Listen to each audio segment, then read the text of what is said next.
All right. Hello. Hi, Herb. Thanks for joining us. Hopefully you'll be able to hear us okay. I'm going to go ahead and call the meeting to order at 6:38. And so, Shauna, I think you got this for the minutes, but Herb is here virtually as well. Yep. So, welcome. Thanks, everyone, for being here. Just as the logistics for the virtual attendance, I think Herb is going to attempt to text with Nancy when he wants to raise his hand. So, and then as we did last time, whenever we have a vote... I never get texts. In theory, Herb is going to text Nancy. Or me, but hopefully not me because I'll be focused on other stuff. But we expect that we'll get a text message when he wants to raise his hand. When we do have a vote, we will specifically call on Herb and ask what his vote is, just so that we're all clear on that. So that will be our virtual meeting, and I think we will get very comfortable doing this because Herb, I hear you're going to be somewhere else for most of the summer, so good. That's great for you. So, all right, so we are going to go ahead and get started. As we dive into our agenda today, I just want to acknowledge that Andrew is not here at the meeting tonight. As I mentioned last week, Andrew is going to be traveling this summer, and so he's not going to be working with our committee any longer. And based on all of the different inputs we had for the meeting tonight, we just didn't feel like we needed him to be here. So we will hold this meeting without any consultant representation, and we'll see how that goes. We do have the option from the VSBA to retain another consultant or to possibly continue without a consultant, which would have some cost advantages. So we're just exploring how that'll work. It would potentially give us a little more money to spend with the lawyer on our legal consultations, which is an area where we've had a lot of questions. So I think probably for the next couple meetings we may not have a consultant with us as we gauge what will best serve our committee. Okay, excellent. So with that being said, do we have, and actually, sorry, one more thing on the agenda review. It's so exciting to see so many of you guys from the central office here tonight. Thank you for being here, everyone, and Patrick. So is there any public comment this evening? I'm good. You're good? So still not, I think I'm still in the public comment phase of things. I do have a couple of questions, as I think probably Katrina does. My questions are more around some of the articles, and I think Katrina's are more on some of the narrative. I see there's a part in the agenda 4B where there's going to be a decision made as to whether or not to continue discussion of other proposals or other articles. So I wasn't sure if that would be the appropriate time to ask some of those questions, or if now during the business time would be the appropriate time. If the decision was to not talk about them anymore, then we will have missed our opportunity. Right. No, I definitely agree that we should not have you miss your opportunity. I'm just reflecting. I think it would be fine to address it under agenda item 4, if that's okay with you. Sure. Because we have received some comments from our attorney and also from the AOE, so I expect that we will discuss the articles broadly. And if that's okay with you to bring up your questions at that point. And then questions you have, I think, about the narrative could fall under the section on the report. Okay? Sounds great. Excellent. Thank you for checking. Great. So with no other public comment, we will go ahead and move to agenda item 3, which is to approve the minutes for 6/7 and 6/14. So moved. Great. Thank you, Ed. Is seconded by Elin. I did just want to comment, there was a question last week about the minutes from 6/7 about the motion regarding exploring the RIF proposal. And I did look at the video from that evening. We discussed it for a long time. So what I determined was that the motion did not have any statement of a period of years. We did have some discussion revolving around the years, but I think as you may have noticed in our comments, we got that we'll get to have a different discussion about that tonight. So the minutes from 6/7 were revised to show that. I also corrected the spelling of a few people's names, but other than that, I didn't change them from last week. So we have a motion to approve those minutes. Is there any other discussion? Okay, all those in favor, please raise your hands. Okay, are you raising your hand? Oh, yes, I am. So we have a unanimous vote in the room. Herb, are you voting to yes or no to approve the minutes? I think we might have lost him. I heard a beep. Herb, are you still there? Okay, so we're going to count that as 1, 2, 3, 4, 5. Yeah, still Oh. here. I Oh. put you on mute until I need to do something. Okay, so we're voting on the minutes. Okay. Yes or no? Yes Herb? or no, Herb? Yes, indeed. Yes. Okay, so Thank please you. show that that was a unanimous vote to approve the minutes. Thank you. Okay, excellent. So we will move on to agenda item number 4 to review the articles. And so what we included in the agenda packet was the articles as they were sent. All right, if I can find them in the packet here. The working draft, we did add a date, trying to follow some of the requests of the committee. So the working draft dated 6/16. So that's the version that was sent to Steve Stitzel for his review, as well as to Donna Russo-Savage at the AOE, again, for just sort of a preliminary review. It's not any kind of official review from AOE. I think she did look at them with a little more detail. So the comments from Steve and also from Donna Russo-Savage have been forwarded at different points today. I apologize for the different communications, but we wanted to try to get them in front of you if possible. So let's go ahead and start with the comments from Steve. And is that okay if we go through the questions? Absolutely. Or the responses to the questions from Steve? So I did have the opportunity to talk through with Steve Stitzel the comments that the responses he provided to our questions. So I can try to provide a little more background on those if that's helpful to people. He is planning to join us at our meeting next week. He already had a commitment tonight, so he wasn't able to be here. He does prefer to work with the committee directly, and you may have seen, I think he put it in his response, that he does feel that this committee would have the right to go into an executive session under certain conditions, but generally he finds that the types of things that we're discussing for the articles really don't need to be, there's really no justification to be in executive session, and they can be discussed openly. So just clearing up that from last week. So if you guys can turn to, hopefully you can locate the email that had the attachment from Steve Stitzel. Some of the questions that I had noted that we wanted to ask our attorney, we have discussed at several points what the voters will actually vote on when we do the unification vote, and then how that would impact how those could be changed in the future. So I'm sure you guys all got to look at his response. In brief, anything that the voters explicitly vote on has to be changed by a vote of the electorate again. So anything that is specifically in the warning would have to go to vote by our entire communities. Anything that is not in the warning but is, say, in our report would be able to be changed by the future board, by whatever decision rules that board has. And Nancy, you have your hand up? So I guess what Steve hasn't offered, and we can ask him if we decide it's important to us, is whether what we can do, what we should do, if we would like it to be true that the articles can only be changed by voters. Great, and so that's a great question. So Steve and I had a little bit of discussion about that, and so he provided, I think, and you see it here in the example, he provided an example from, he sent me, separately, a different example from the Rutland Northeast, which is an agreement that he's worked on. Yep.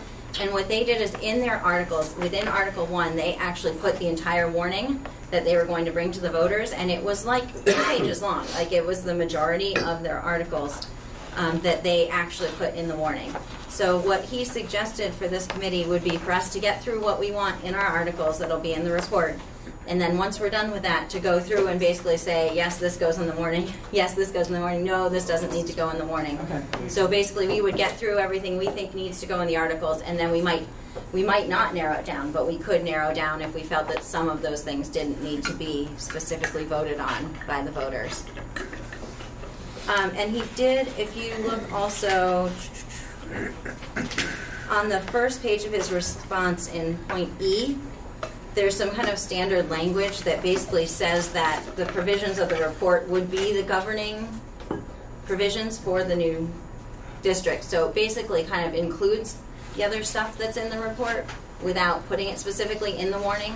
But those things that aren't specifically in the warning that is voted could be changed by a future board.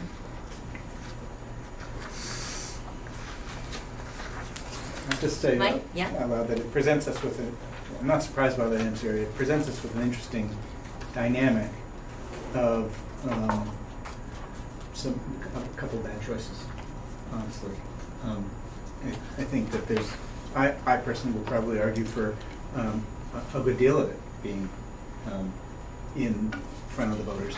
And the downside to that is just it's a tough thing to ask the populace to vote on a lot of verbiage. And there is a downside to that. I'll just recognize it out loud. So look forward to that conversation. Great. Excellent. So then I'm going to move on to the next question. Oh.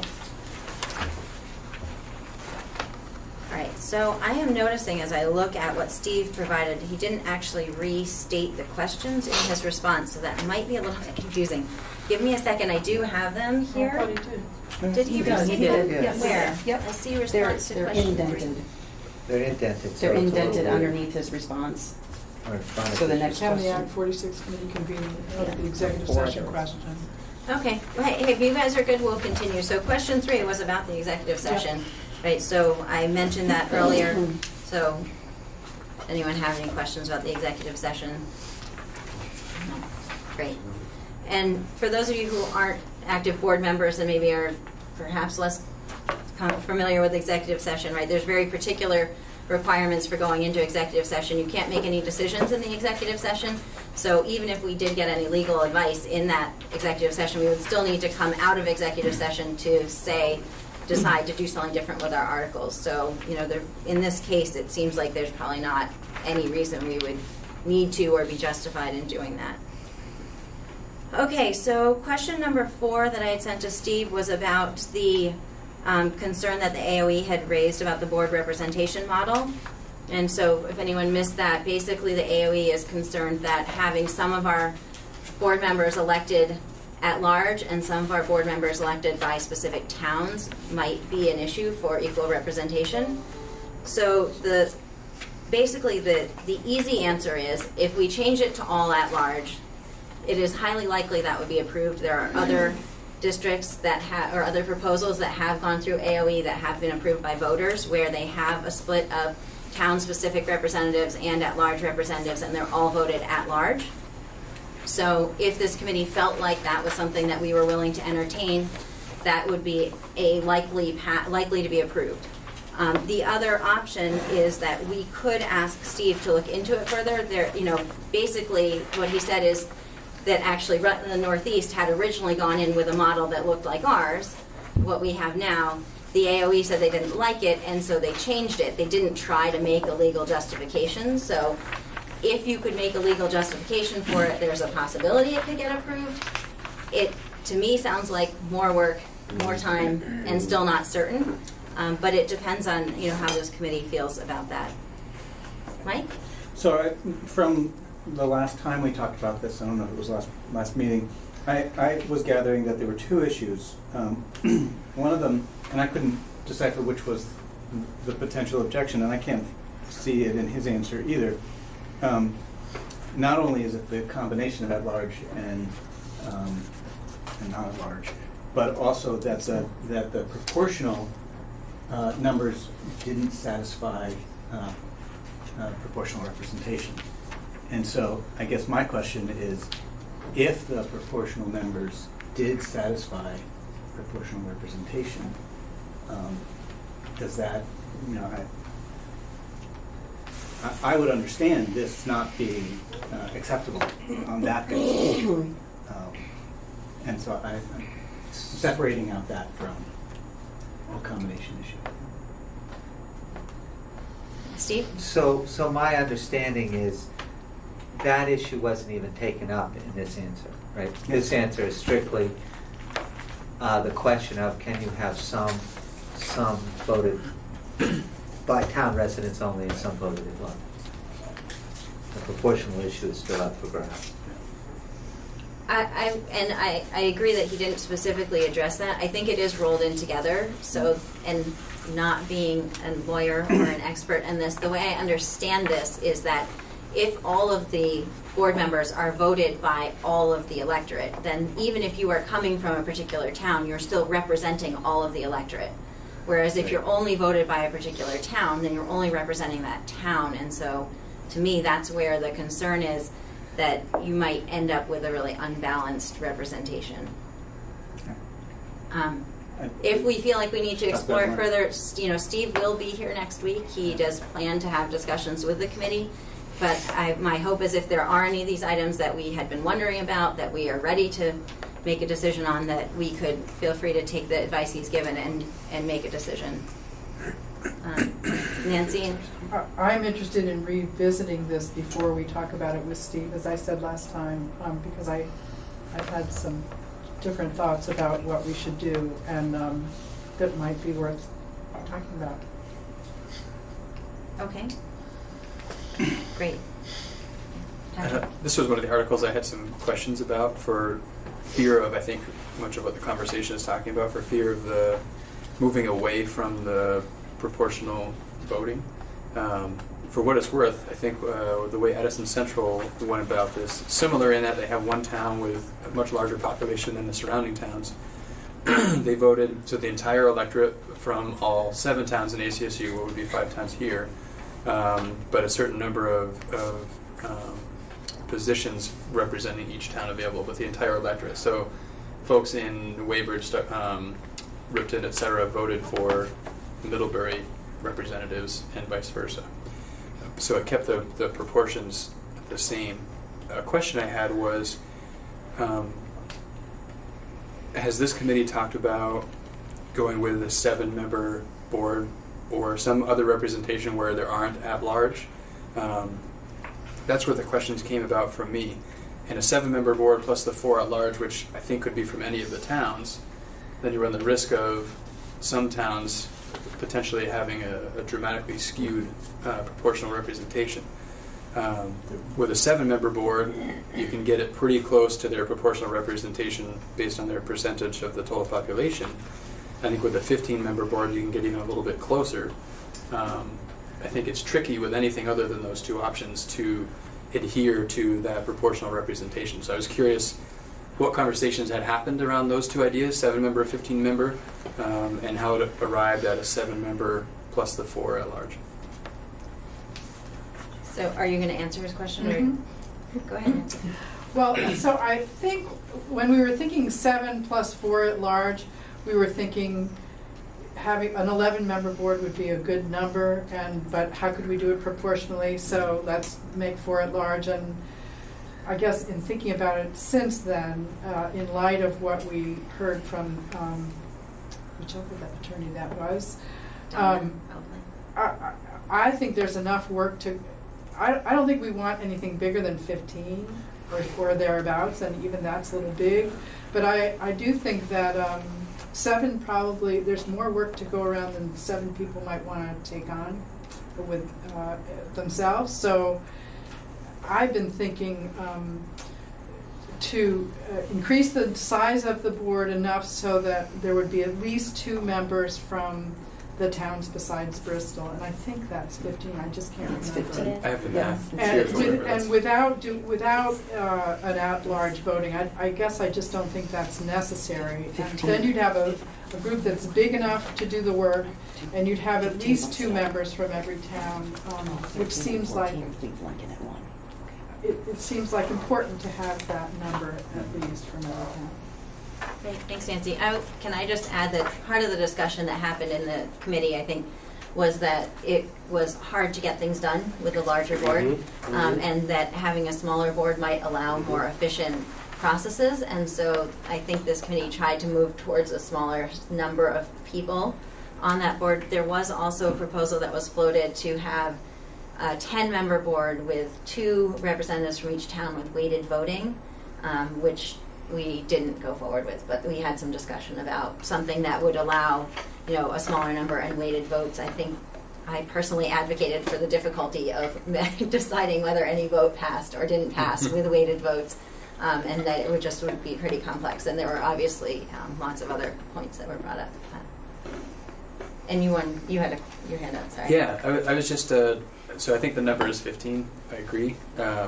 What that does proportionally, if there were 7 members from Bristol and 2 from each of the outlying towns, that makes the 15-member board. So Bristol, according to this, if I'm rounding up to whole percentages, has 47% of the total population. With 7 members out of 15, that puts them at 47% of the folks sitting around the table. Lincoln has 10%. This would give them 13% of the people sitting around the table, so they would be weighted a little bit heavily by 3%. Moncton has 16%, and they would have 13% at the table. New Haven's at 14%, it would have 13%, and Starksborough's at 14%, would have 13%. So it's pretty close proportionally doing it that way with 15 members. I completely agree. It's a lot. I wouldn't want to go any larger than that. I'm familiar with the 13-member board. I've seen it work efficiently. So 15's 2 more than that. It's not a huge stretch, but as we creep up, I do think it becomes more difficult. I think, like Nancy said, a lean, mean 7-person board sounds great. That's sort of intriguing, but I wonder if that really is enough. And we'd be really dependent on everybody showing up to every meeting if that were the case, especially the towns that have 1 representative. So I think 15 makes a lot of sense in the long ways. Right. Ed? We've talked about this quite a bit. We've sought legal advice. We're getting advice from an experienced principal. Are we ready to move on it? I think we are. Would you like to make a motion? Are you offering to make a motion? Herb is raising his hand. Is there any And motion for you that? still have the floor, although... I would move for a 15-member board having 2 members from each of the towns, except for Bristol having 7. Is I there a second that. Okay, seconded by Elin. And then I think Herb had his hand up. Yep, so is there any discussion? Herb? It's a little tough to follow, but I wanted to comment on the suggestion. I can't obviously tell who it was, that a 15-member board would be fine. And the concern that I have with that is that I think it's important to have, if we're going to have, a consult. Can you hear me? Yes? Yes. So if you're going to have a totally centralized administration, you have a pretty powerful executive office there. And I think it's important to have a balance to that. And I think the more members you have on a board, the less effective that board is going to be in terms of a balance. That's my comment. Ed? And then Steve? Or Mike. I'm sorry. I looked at you and called you Ed. No, I wasn't Mike. looking, so I didn't. Just clarification, Ed. I didn't hear in your motion how the members are, who votes for the Town-based. Town-based. Oh, Could you repeat the motion again? I'm sorry. can we do the number first and then do the at-large or town-based after? Okay, so hold on. Sorry. Steve had his hand up. No, I was after the same clarifying point that Mike just raised. Okay, so Elin?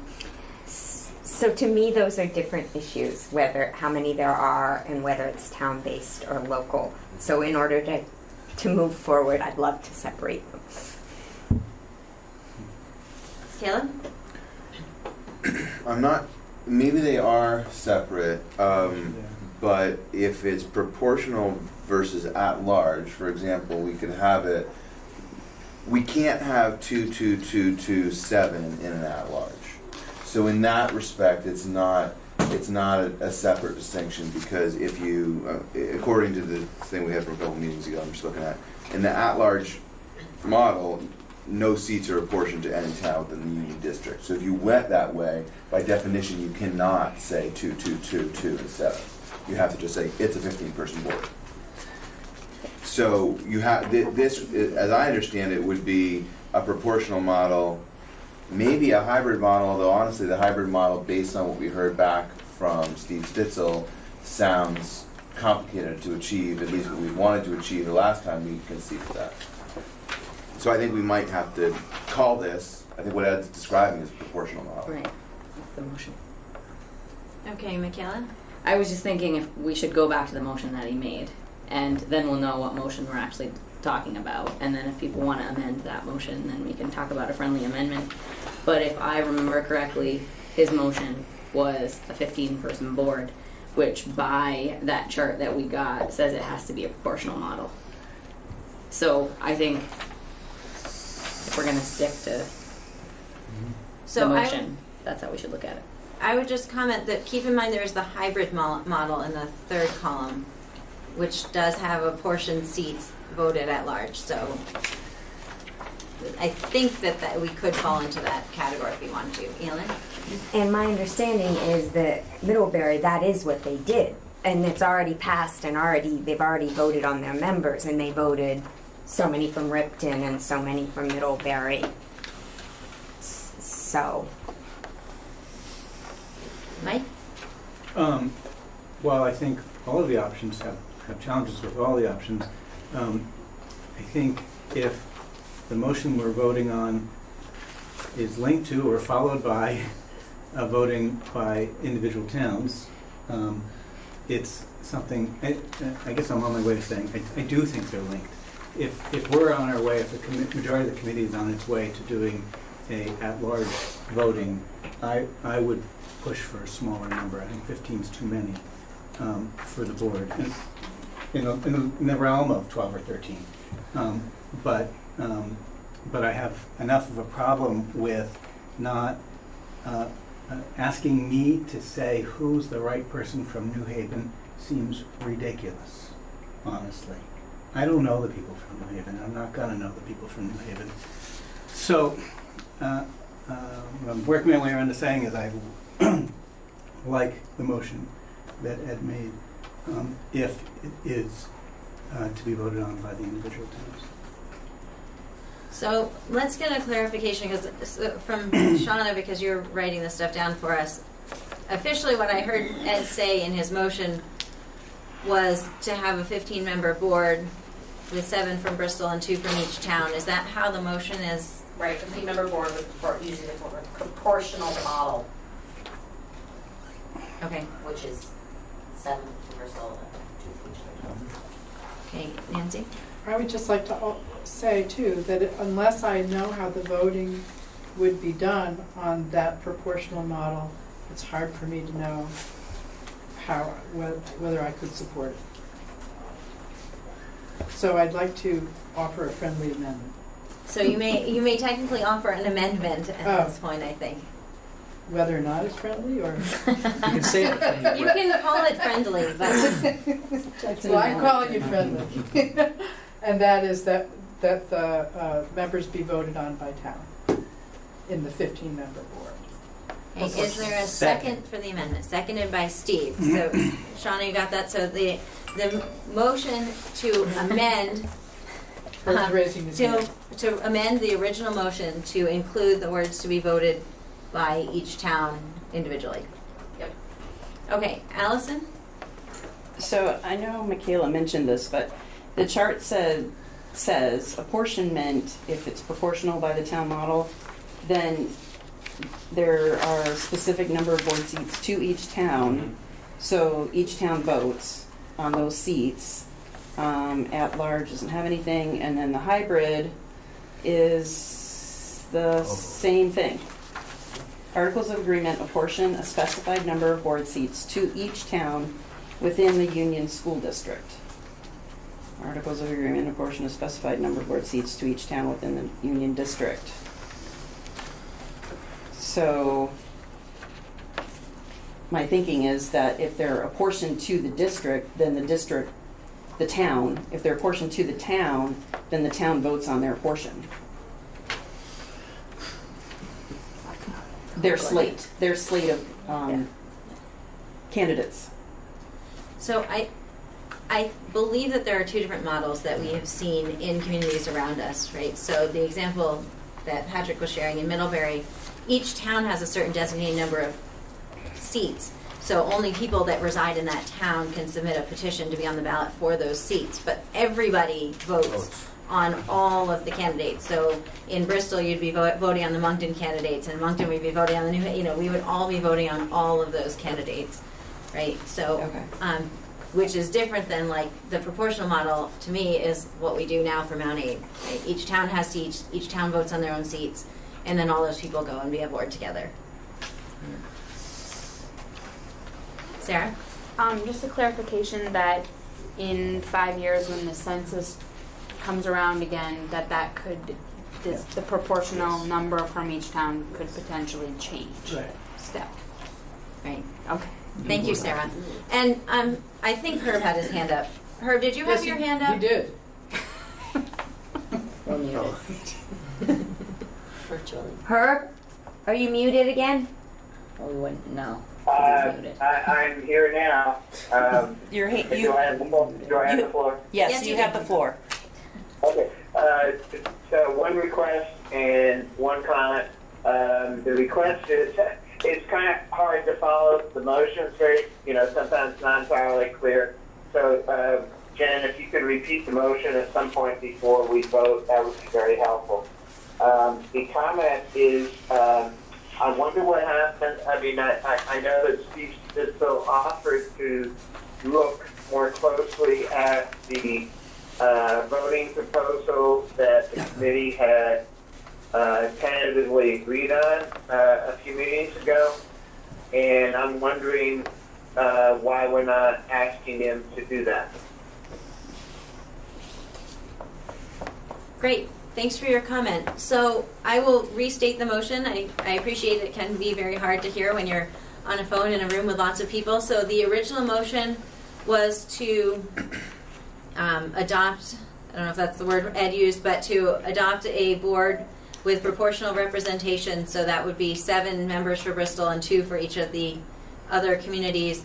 And Nancy offered an amendment to that motion to include that it would be voted, the seats would each be voted only by the town that was being represented. And so we're currently having discussion about that amendment, technically. Caleb? Okay, thank you. And do has anyone considered asking Steve? I mean, it sounds like Nancy's motion to amend is similar to our original tentative decision, and I'm wondering why, whether it might be appropriate to ask Steve to take a look at that further to ensure that it passes constitutional muster. So, Herb, I don't know that I can officially answer your question, but the sense I'm getting from the discussion in the room is that the committee is interested in entertaining a different model of board representation. Okay. Okay, Caleb? I think we should stick with our original decision until, Steve tells us that it's not permitted. Great, thank you for your comments, Herb. I appreciate it. Caleb?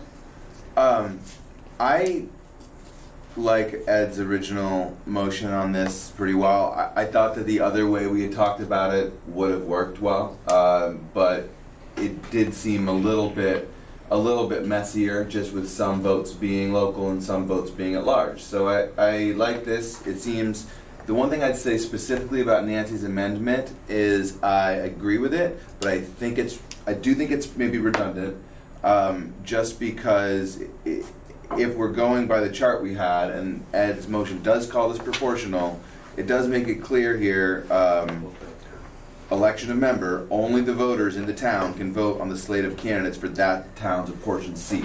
So I think we're covered there.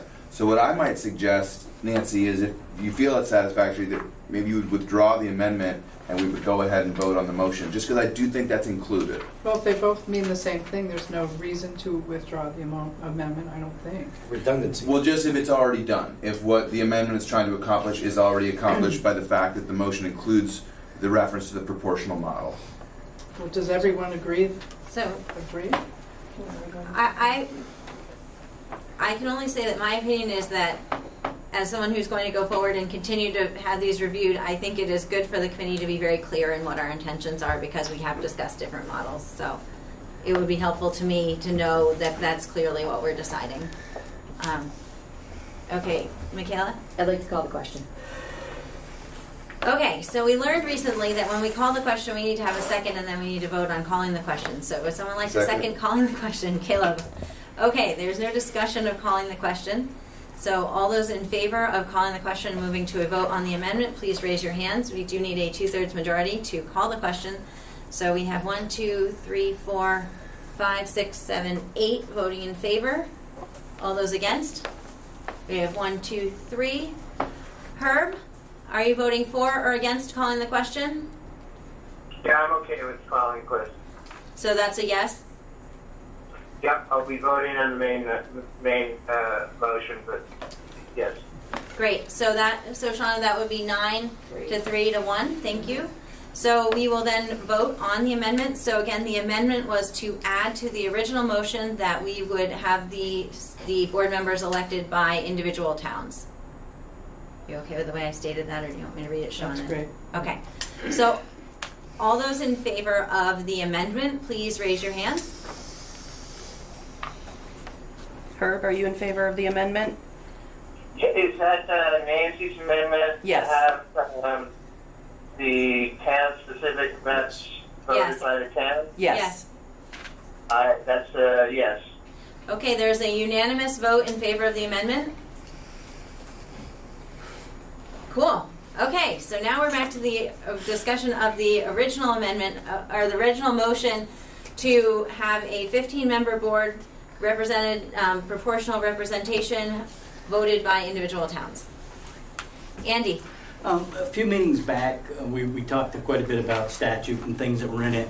One of the things I pointed out was that in the proportional model, it doesn't have to just be by the town population in the census, that in fact, that there's a model that uses school population. But the point of that was, my point was that proportional can be proportional.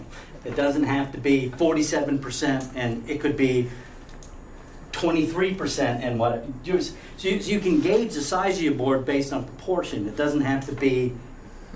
That's all I was trying to say was the statute allows for something. There are ways to do proportional that is not the full proportion. It's proportional.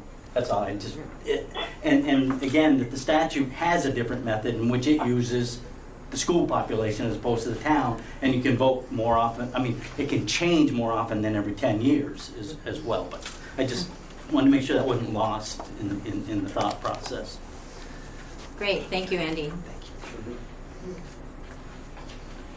Is there any further discussion of the motion? Okay. All those in favor of adopting a 15-member board that would be a proportional board that would be voted by the individual towns, please raise your hands. Herb, are you a yes or a no? I'm a no. He's a no. Okay, so then we're going to count. We have 1, 2, 3, 4, 5, 6, 7, 8, 9, 10, 11 in favor. We have 1 opposed and 1 abstention, so that motion passes. Okay, excellent. So we are going to move to a 15-member board. Proportional. I'm talking to myself as I write this down.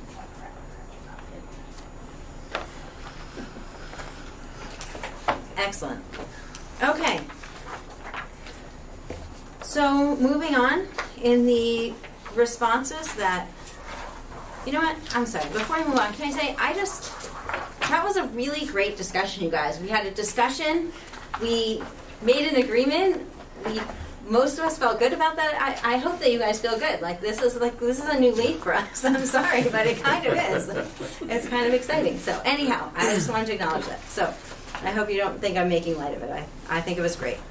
So moving on in the responses that we got from Steve Stitzel, we're moving to, there were some questions that have been submitted related to Article 6, which deals with the funds. And I have too many different pieces of paper around in front of me here, but the Article 6 has to do with the special funds and debt and the transfer of that. And we did hear at our meeting in Lincoln, we had a few questions that were submitted or were asked, one by a community member and one by the principal who was attending. So the first question is about whether individual schools can still pursue grants and have those grants apply just to that school and PTOs and things like that.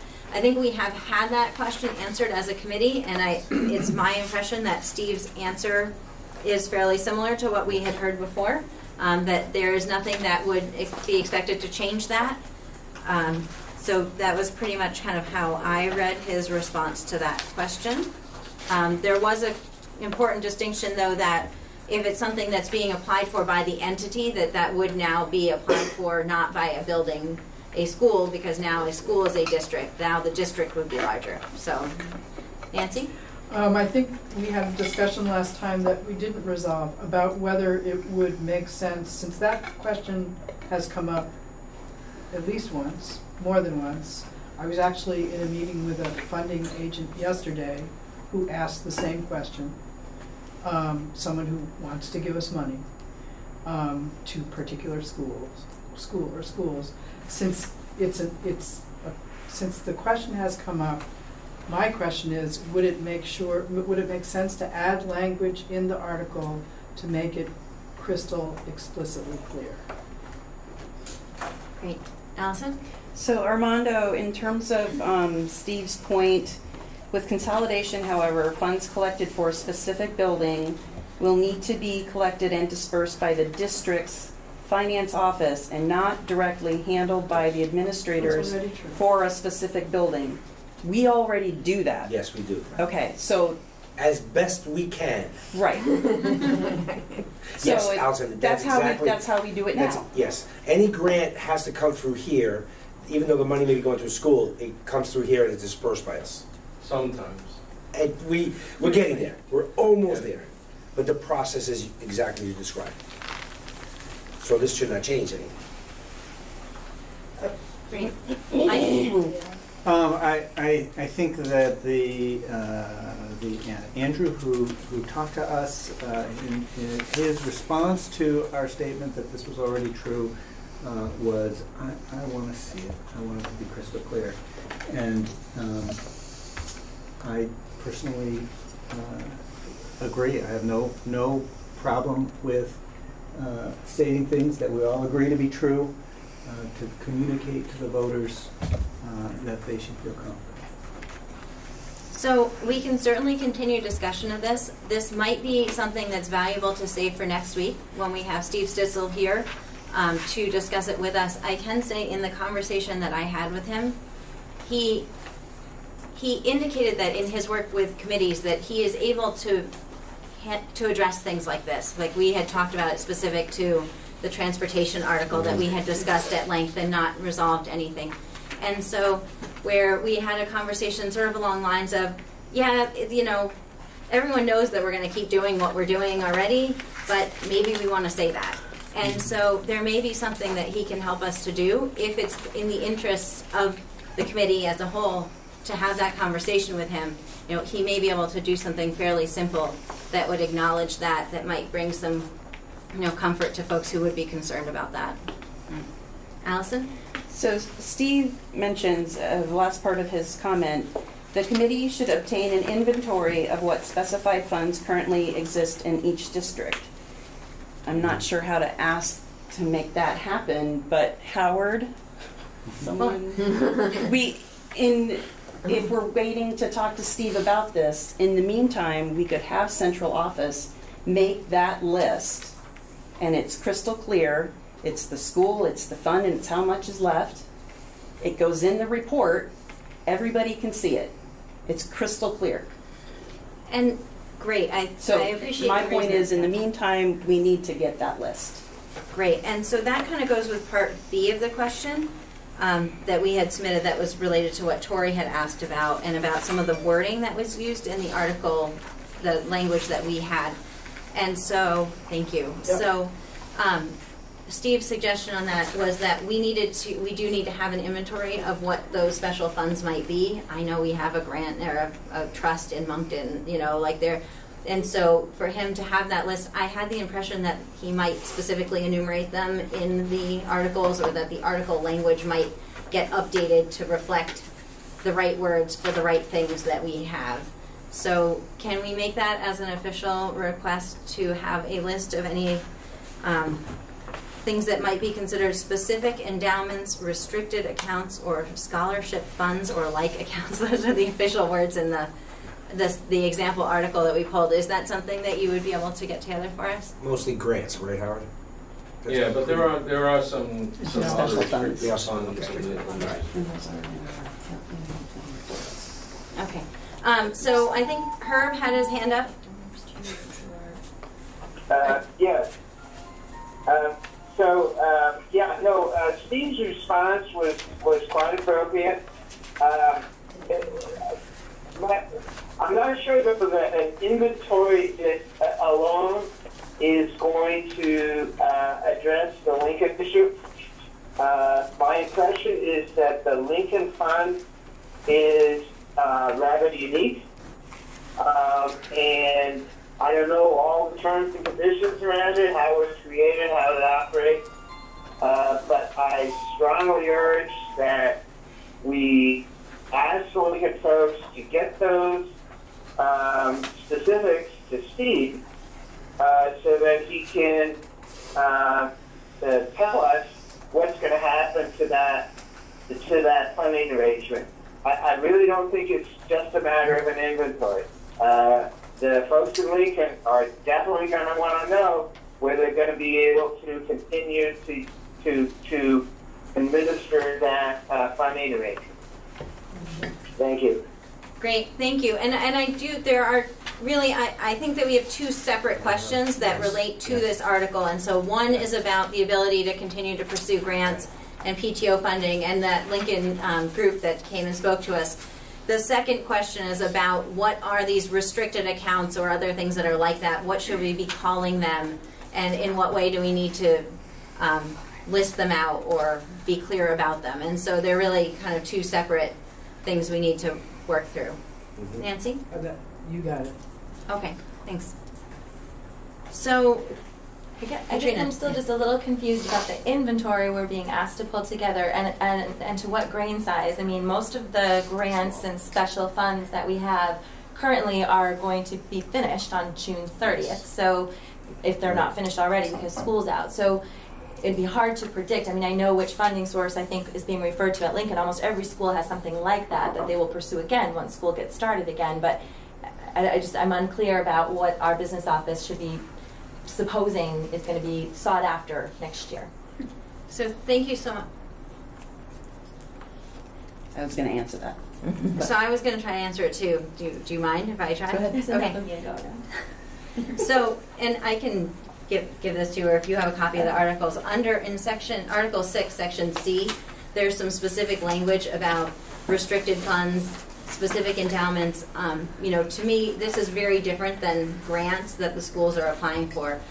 In Moncton, we have a trust that someone willed to us with very specific use conditions. So even in the new district, it would still, we couldn't change those. So I'm thinking it's a much more focused list. This is very, very helpful in my brain. So yes, thank you. Allison? So the inventory list that I'm thinking about is presented in each town's annual school report. There's a fund, there's an amount that's left, there's the distribution. I mean, it's like I'm thinking of the UVM Foundation and how they do all of these things in your colleges and your departments and your schools and this and that. And so for me, the funds that we're talking about specifically are the ones that have been given to a school by someone other than a granting agency that has like NIH or the American Association. I'm too global, but they're in the annual school reports. Some have 5, some schools have 5, some have 1, and it's like the scholarship fund for Mount Abe. There's a specific scholarship fund that gets awarded to a student, and that's specific to Mount Abe. So those are the ones that I'm thinking about. The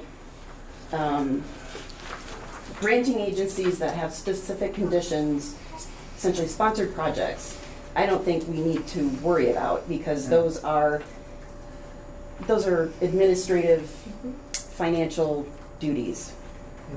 And I also think Steve could probably provide guidance if needed. The one thing you made me think of, he mentioned that generally the list wasn't that long. The one place that it got complicated sometimes is at the high school, like each year, like the class generally raises money, and often those monies don't all get spent, so there might be like a whole bunch of leftover small amounts of money or something carry over. That's different. I think what Allison's talking about is a specific restricted account.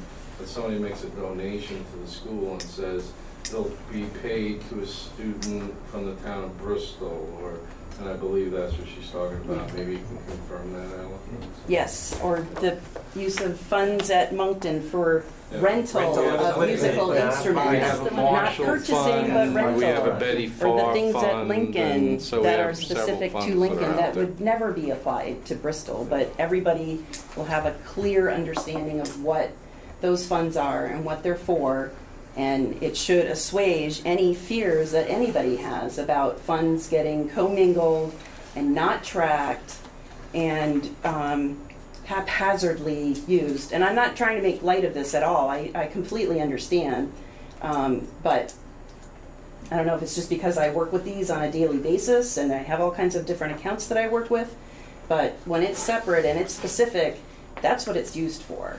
So I think a list of that should take care of it. These are all related to legal documents that prevent you from using it from any other purpose, most of them. Yep. So, Great. and they're specific as to the use. So. Great. So thank you for your help in getting that together. So my suggestion to the committee is that we save further discussion about Article 6 and both of these questions for next week when we have Steve here and we perhaps have a list that we could discuss. Yes, Nancy? Just so you know, I never get text messages, so when you hear this ring, it means that it's her, okay? Because no one ever texts me, because I don't get self-service at home. Okay, Herb, you have your hand up? No, if you're postponing consideration till next week, I'll withdraw my comment. Okay, thank you. I think that makes the most sense for the committee at this point. So hearing no concerns, I will plan that we'll discuss this further next week. Great, so moving on, the next one that we had asked was related to Article 7 that we had approved adding a concept to our articles around continued use of the school buildings and grounds by the community. So Steve responded, as you can see, that that's quite a common concern. He has some suggested language here. I don't know if we want to discuss the language, if we're happy just to go forward with the language that he's proposed. I think we had approved the concept to be drafted by the lawyer, so it would be super awesome if we liked the language he sent. But if we do have concerns, we can certainly discuss it further with him. Elin. So, would you like a motion to accept this language that Steve gave us and add it to Article 7? Sure. I would move that. Second. Okay, so motion by Elin to accept the language for Article 7 and seconded by Steve. Is there any discussion? And to be clear, so this would be item, I believe we said this was going to be item C under Article 7. We have a placeholder in our articles for where it would go. And for maximum confusion, it's question 6, Article 7. Herb? Herb? Maybe it wasn't Herb. Someone could have texted. No, it was Herb. Herb? He said, "Lost you. Can you call me back?" Oh, okay. Yeah. No, it is. Yeah. Who's paying for this call? Oh my God. I guess maybe while we're trying to get Herb back. Right. Yeah. What I like about the language of this is it feels less restrictive than the language that was started to be drafted earlier. Hi, Herb. I'm going to put you on speaker. Hold on. Basically keeping the use the same. Hi, Herb. Philosophically, You there? for me, I feel like the buildings belong to the community. Okay, you're here. Possibly more than We they are gotcha. now, which might not have been able to happen with the other language. So. Great. I'm sorry, I didn't hear the end of what you said, Patrick. I was just saying philosophically that I think the buildings belong to the community and should be used as much as possible. And I feel like the language that was in there before might have been limiting to that because it spoke to keeping the use the same as they are currently. And there may be places where we want to expand use of the facilities, which we maybe couldn't have done with the language as it was. Thank you. So seeing no further discussion, I think, Herb, did you have discussion or did you just want to be re-added to the conversation? Does he know where we're at? Somehow the call was dropped. Okay. I simply wanted to be added. I'm not sure what motion is on the table, however. Sure. So we have a motion on the table to approve the language that was submitted by Steve Stitzel. It's under question number 6. It actually goes under article number 7. It was the intention, or this committee previously approved that we would work with the attorney to draft language to basically ensure that the community would still be able to use the school buildings and grounds. So we're on question 6? Yes. Okay. And we're just about to have a vote on that, on approving the language that Steve sent.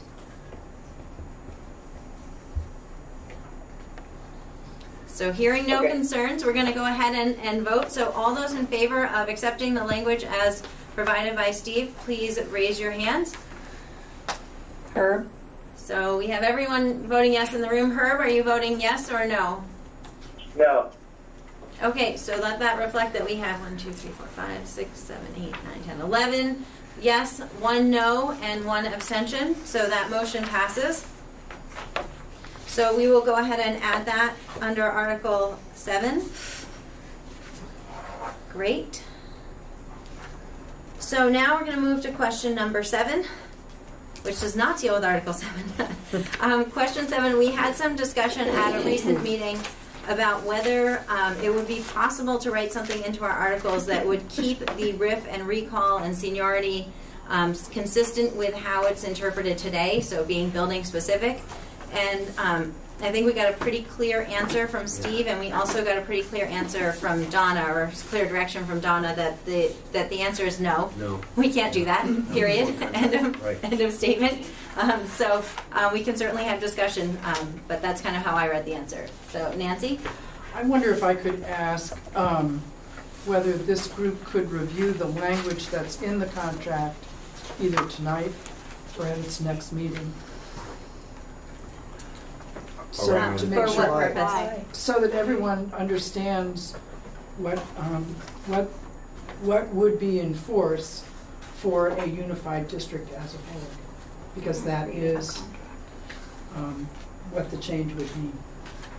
So I believe that what we have already approved in Article 5 about the first year of operations is that if no new contract has been adopted, that our current contract would continue to be enforced, and that we did have the meeting where Rebecca, I think, looked up the language and was very specific, that's very specific to be based on that the district will continue to be interpreted as the district until such time as there's a new contract. So if we review the current contract, I don't know how that's really going to help us, because presumably the new board is going to be negotiating new contract, which is what would govern those employees. After that, any period that where we don't have a new one in place. Well, I'm not sure. I think it would help offer clarity if everyone has seen the language. And I understand that I can get the language and read it. It takes 2 seconds. If you are willing to... I mean, the language is in Patrick's new office. It's somebody's office, right? Wait a minute, he's already moved in? Do you want to follow? No, but he's already moved out. It's in the recycling in the currently vacant office. Let's be clear. Okay, order in the boardroom. I don't know, can I say that? All right, so while Armando was looking for the language, is there any other discussion? Mike? So I see his answer clearly that the formation of the district can't dictate the terms of implementation or reduction of force. And if Steve was in front of me, I would follow up with further questions about, are there any ways to form the district in such a way that it would maintain current RIF policies. And I would continue to push at it, is what I'm saying. It's important enough to me to know, I wouldn't stop with that answer. I would continue to push, and I might never find a way through it, but I'm not satisfied. Can you make copies? Hold on a second, let me just check and see how long it is. Okay. Michaela? What feels really challenging for me about a continued conversation about this, well, one, is that it goes against statute, but two, that this is not a decision that this committee is going to make. It is a decision that is made between the board and Anita. And I noticed the language from the last, from articles from last week, that it said that they would go ahead and arrange a side note with Anita. And feels like a pretty presumptuous statement, given the fact that I don't believe any conversations have been had between this committee and Anita, which is actually a good thing because that feels quite inappropriate.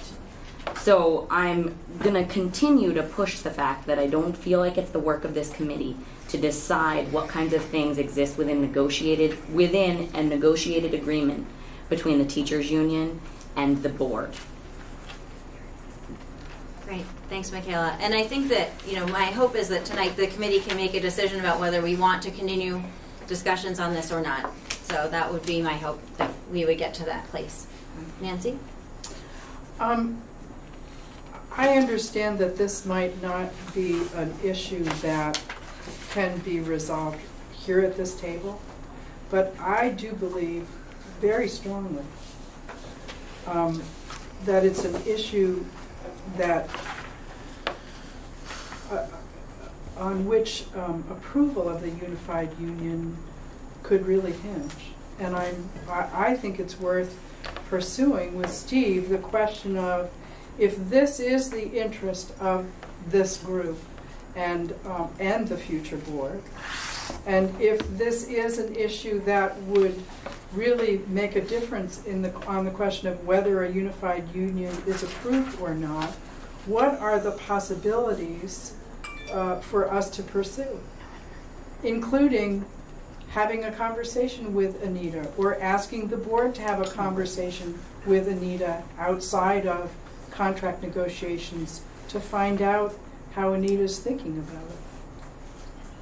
Great, thank you. I know we have a few hands up. I think Armando is ready to share the Well, I can share this, but I think just to go back, one of the major reasons that when we started talking about Act 46 back 10 years ago was one common contract, not losing good teachers who are being riffed, not losing good teachers because they're being riffed as a result of some of these things. So I think that this is part of the main reason why Act 46 was into place. One contract makes it easier all along.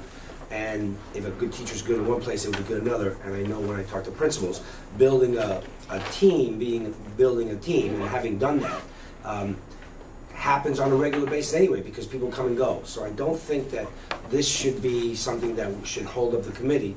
But I will read, and it's not that clear, by the way, what it is, other than two things. Let's just start with the beginning, that the board, it's the sole discretion of the board to make the decision about if they have to RIF, and they have to notify the association by a certain date of contemplated RIFs. There'll be an opportunity to discuss that. Then it goes displacement rights. Teacher laid off, we'll be a minute to displace it. Okay, here's basically I think what we're talking about. A teacher laid off under this article will be permitted to displace a less senior teacher in another layoff category if they're outside of their own category. So if we're all first grade teachers and a first grade teacher has to go, I displaced them. If that is outside of that category, it still allows it if they have the license. So basically it's by seniority. Who is the most senior person would displace the less senior person within their category. Now it does talk about displacement rights, qualified displacements. You know, if somebody has doesn't have a license at a secondary level, but that's the opening, they wouldn't necessarily get that because they don't have a license, unless they can show they're qualified, and qualified means licensed. If they can get their license by the time that would occur. So again, this is pretty much the standard operating procedure in every district that I've ever heard about. Like it or not, it's not based on their ability, but based on their seniority. Great. Thank you, Armando. And we'll come to you, but we've got Mike and we've got Herb who are waiting. So I think it is very much in the realm for this committee to discuss, because it is the action of this committee that is changing the ground under which this very issue is applied.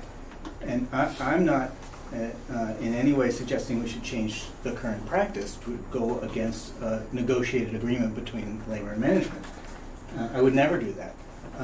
But I think that this committee is on its way to recommend a change that has a pretty significant impact on this issue. That's why, for me, it becomes very much an issue for this committee. And I want to keep the best teachers too. I don't think, in this case, a teacher who's been in Moncton teaching for 4 years, who is losing their job because of a reduction in force, being able to bump a teacher from New Haven in the 4th grade who's been teaching for 2 years is a question about quality. It's a very different question, and so when I hear we want to keep good teachers, I want to keep good teachers too. We want to do everything we can to keep good teachers. Mike, you need to clarify. I lost you. I'm not quite sure I get the connection between one's a good teacher and one. This seems it's almost like two different things. I hear the argument that this is about keeping good teachers and stability, and about stability, sure. So, to me, it doesn't measure up. It just doesn't. The ability for a teacher to bounce a teacher in a different school because they have more seniority. And I'll say, I think it's worth saying, because I get a little bit of humor out of it, even though we're so public, this very issue has affected my family personally in this district. So I recognize that. I still feel that the job of creating a team in a school and it's not just about whether a teacher is qualified, but it's about the fit of that teacher with that team. And that's a much more complicated question than whether the teacher is licensed to teach the 4th graders. Great, thank you, Mike. So I see we have a lot of hands up, and I am going to get to everyone who currently has their hand up. I do want to encourage the committee to move to a place of making a decision about whether we want to keep talking about this, and whether, I'm going to frame it of whether we want to keep talking about something that our lawyer has told us is not legal to do. So really, I don't think I can put it more clearly than that. There's clearly lots of good, valid concerns. We can take this up with Steve directly next week, but I would like this committee to get to a place of making a decision of whether we want to continue this conversation or not. So with that being said, I know we had some hands up, so I'm just going to ask for brief comments if possible. So Herb, and then Nancy, and then there were some hands down at the other end of the table after that. So Herb? Jennifer, I sent a note to you before this meeting that outlined, a few issues that I thought Steve could follow up on. And this was one of the issues because I think that, from my perspective anyway, the question that was asked of Steve wasn't the question that I was interested in having answered.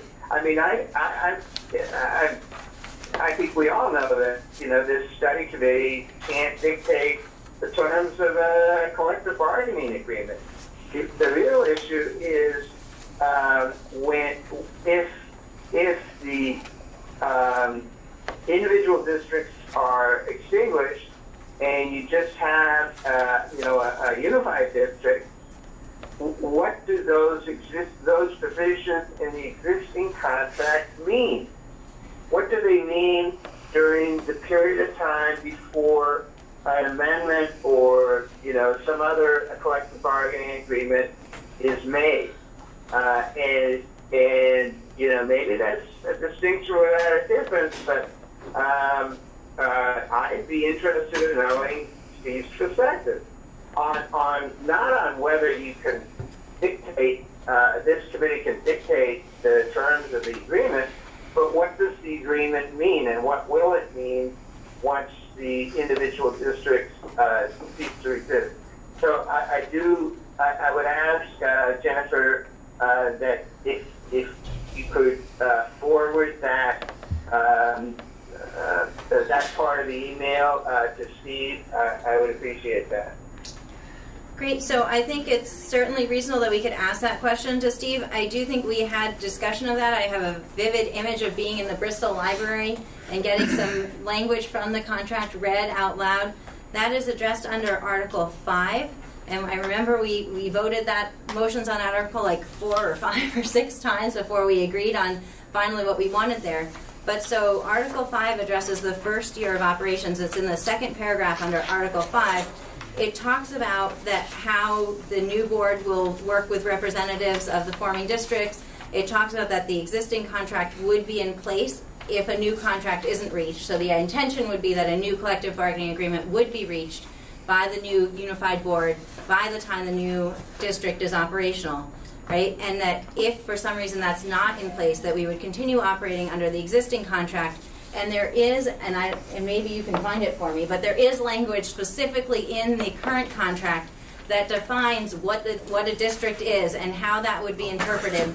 And the discussion that we had as a committee is that our understanding is that until such time that a new collective bargaining agreement is reached, that a district will continue to be defined as the districts that existed at the time the contract was agreed to. Right, so that this change in the RIF and the recall and the seniority would come in place based on whatever is negotiated in the new agreement, and that's how I remember that discussion. And yeah. So, and Jennifer, is that is what you just said going to be included in the report as our understanding of what the contract means? It's in the article. So I think it's clearly in the contract. So Armando just handed this to me. It's in Article 1 of the contract of the collective bargaining agreement. And if anyone does want to review the language, you can get this on the ANESU website. It's like on the front page, I think, of the ANESU website. Okay. You know, I appreciate your perspective, Jennifer. I disagree about whether it would be helpful to articulate a sense of the committee as to what that those provisions mean. Thank you. Okay, Nancy? So I don't mind if we don't talk about this more tonight, although it's fine with me if we do. But I would say I do think we should talk about it with Steve. And I would also say that if it comes down to there's really nothing we can do about it, and there's no way to have a preliminary conversation with the association about it, which is really, I think, would be recommended, then I would ask that in the report and in any information that we put out about the proposed unified union, that the implications around this be very, very, very clear to people who are voting, so that they understand that district becomes district writ large, that riffing occurs across all of the schools, and recall is by all of the schools by seniority, and that principals lose a lot of prerogative about who they hire to work in classrooms with kids. Great, thank you for your comments. Elin? So, I don't think Moncton or Lincoln is never going to lose a two-year teacher because Bristol hires new teachers every single year. There are always brand new teachers in Bristol. So no one's ever going to lose a two-year teacher, I don't think. But what I wanted to say was that I don't want the assumption to be that there's the mass agreement that we want to push this with Steve Stitzel, because I am completely in favor of this and think that it's a good thing and that it's going to help our school system. Can you just be specific when you say you're completely in favor of this? I'm completely in favor of riffing and recall rights being district-wide. I think it's going to help. And so I just wanted to say that. Great, thank you, Elin, and thank you for letting me ask you to clarify. Michaela? So just as a point of order, if I guess first I have to make a motion to discontinue discussion about this altogether and then make another motion, or? So I would say that a member of the committee at this point or sometime soon could make a motion to either continue discussion of a potential article around RIF with Steve Stitzel next week, or to no longer discuss potential articles and language around RIF or something like that. Because there's no motion now. Okay, Right. so So, I would Michaela. like to make a motion that we discontinue discussion around RIF and recall. I don't know how to say this. Discussion around the RIF and recall being maintained in individual schools. And can you just be clear for the sake of the committee, do you mean this evening or forever? No, forever. Second. Seconded by Ed. Shauna, did you get the motion? Can you say it one more time? No, Sean, I couldn't even say it the first time. Move to Discontinue discussion about RIF. district-wide ribbon. Okay. And can you please be clear that the motion is in general, not just for this evening? In perpetuity. There we go. We may no longer speak of it, I guess. Is that what you mean? I mean, I suppose we can always have a motion to reconsider anything that we have decided, but the intention is, and this is what I would like the committee as a whole to decide whether we want to spend more time on these discussions or not. That's really what I'm asking the committee to. Okay, so we could to. change that to say end discussion about entertaining And consideration. or of an consideration of an article that maintains, or I don't know anymore.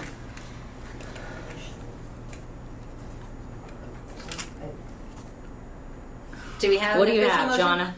Jonna? According to Robert's rules, once I say the motion, you can't change it anymore. Did I say it yet? I don't think I said it yet. No, you have not repeated it. Shauna, could you tell us what you... Right now, I have a whistle move to end consideration of an article discussing district-wide riffing. Okay, so the motion on the table, and then it will be official. The motion on the table is to end consideration of an article around RIF and district-wide riffing and recall rights. Okay, is there any discussion of this motion? Okay, Ed? It's been suggested that we sit down with Anita. I under no circumstances wish to sit with Anita. We have no power to do that. What would we talk about? We cannot reach any conclusion. And further discussion on this is, we've already gotten a legal opinion about it. No, we can't alter this.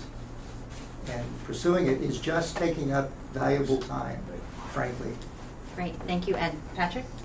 I just want to share what I think I understand from the conversation so far and from what Armando's read and from what the attorney's saying. So this group can't influence RIF bumping rights at all. A vote in favor of unification doesn't change the current bumping rights at all. And the only thing that can change that is a new contract negotiated between the teachers union and the new board. Exactly. I might just say that one would presume that the new contract will have different provisions than the current contract because the district will now be one district rather than districts, but that's a perception, right? That's for them. Nancy? Exactly. What changes, and it's quite a drastic change, is what's defined as district is no longer a school, but all of the schools. And so, although the riffing and recall provision itself doesn't change at all, it effectively changes a great deal because the definition of district has been changed. Assuming the language stays the same for the next contract. Yes. Great. So we have a motion on the floor, so I am going to ask for a vote at this point. So all those in favor of the motion to, I didn't write it down, to end discussion of district-wide, end discussion of an article about district-wide riffing and recall rights, please raise your hands to vote in favor of the motion. So we have 1, 2, 3, 4, 5, 6, 7, 8, 9 in favor. Any opposed? So you have 2 opposed. Herb, are you voting for or against the motion? No. So you're voting against the motion? Yes. No. You're a no. Okay, so that would be 9 in favor, 3 opposed, 1 abstention, and so that makes 3, 9, 13. Hold on. So with 13, we need 9 to make a 2/3 majority, so the motion passes. Okay. Great. Good discussion on that. Lots of good points raised. And so we are going to move the last question that we got information from Steve on was related to Article 8 or 9. We had 8 and 9, I guess. There was a question that the committee had asked about whether one person could run, and actually, it doesn't really matter, although what he said when we talked about it is, today school boards have different seats that have different durations, and that in practice, if you went to the town clerk and tried to put in a petition for the 3-year and the 1-year position, they would ask you which one. He did say that if we were highly concerned about it, we could include something in the articles that says you can't do that. But really, it's probably, it's already common practice that that's not acceptable to hold multiple seats on one board. So, Caleb? We have the same point. I think we should just see if we can move on with our vote from earlier, that we're no longer doing a hybrid board. This no longer applies, right? That's right. Okay. That's right. That is fine with me if there's no other discussion on that information from Steve. So I know that I was really pleased that Steve was able to, I think he reviewed some of this stuff over the weekend for us. So I know he has a lot on his plate. He didn't get to read through all of our articles and give us detailed feedback on the articles. He had focused on the questions that we submitted initially. I do expect that we will get feedback from him on our articles as a whole. I asked him to specifically, read through them basically the way that we've seen the AOE do. What do you think about them? Is there anything you're concerned about? Is there anything that should be there that's not? And just generally give us some feedback on those. So I expect we'll get to have some discussion about that next week. So I know, Patrick, you said you had some questions with the articles. Were there ones that we didn't cover that you would like to talk about? Just a few, but most of them were answered, which was great. Awesome. So in today's packet, I'm looking at page 14. It's Article 14. Hold on a second. And actually, there's sort of article, kind of On page 14? on page 14, Article 14. It's amazing when that happens. So looking at the only paragraph under Article 14, I'm just curious about the last sentence that speaks to. So the new board shall not close any member school unless the electorate of the town in which the school is located consents in a majority vote by Australian ballot. I'm just curious how that came to be in there. It seems like it's an example of a couple of things in here that I think are going to sort of handcuff the ability of the new board to do work that they're sort of charged with doing. So I'm curious how that came to be. I'm all in favor of putting lots of different language in here that speaks to under what circumstances that board can make that decision. I think that's not a decision to be taken lightly. But I'm just curious about this language, which seems like it does sort of handcuff that board's ability to do the work that it needs to do, potentially. So it's a great question. So we did have some discussion about the provisions for closing a school. I would say, interestingly, that was maybe one of the least divisive articles we tackled. I think the committee reached an agreement on that relatively easily. I think that the committee in general felt broad support for there being a strong support from the new board, from the community, for any sort of closing of a school. And so I think that's how that got to be in there. Maybe can I just add? Kate. I think we felt that a town should be sort of initiating. It had to be obviously approved by a board, but that a town should be able to kind of make that decision. So Bristol people aren't voting that New Haven School should be closed. So we felt that because it's important to individual towns, and the size of our towns and schools obviously are small, but that basically one or two towns wouldn't decide the fate of an individual school or town for them. It was more initiated by the board and the town of the school located. Is that the impression is that right? And I think that, but I think Patrick's point is an accurate one. It does hamstring the total board. Because if you have a school, and I don't need to get into all the scenarios, but his point is accurate, that 5-10 years down the road, that could really be an issue for the board if they have no control about how to close, let's say, a school that may be down to, very small numbers, but the community doesn't want to do it. So that's the hamstring part of it. And I guess where I was thinking of this from was, so again, thinking my perspective has been Addison Central for the last 8 years. And they have, so New Haven is our smallest school, which would be the second largest of the 7 elementary schools in Addison Central if it were there.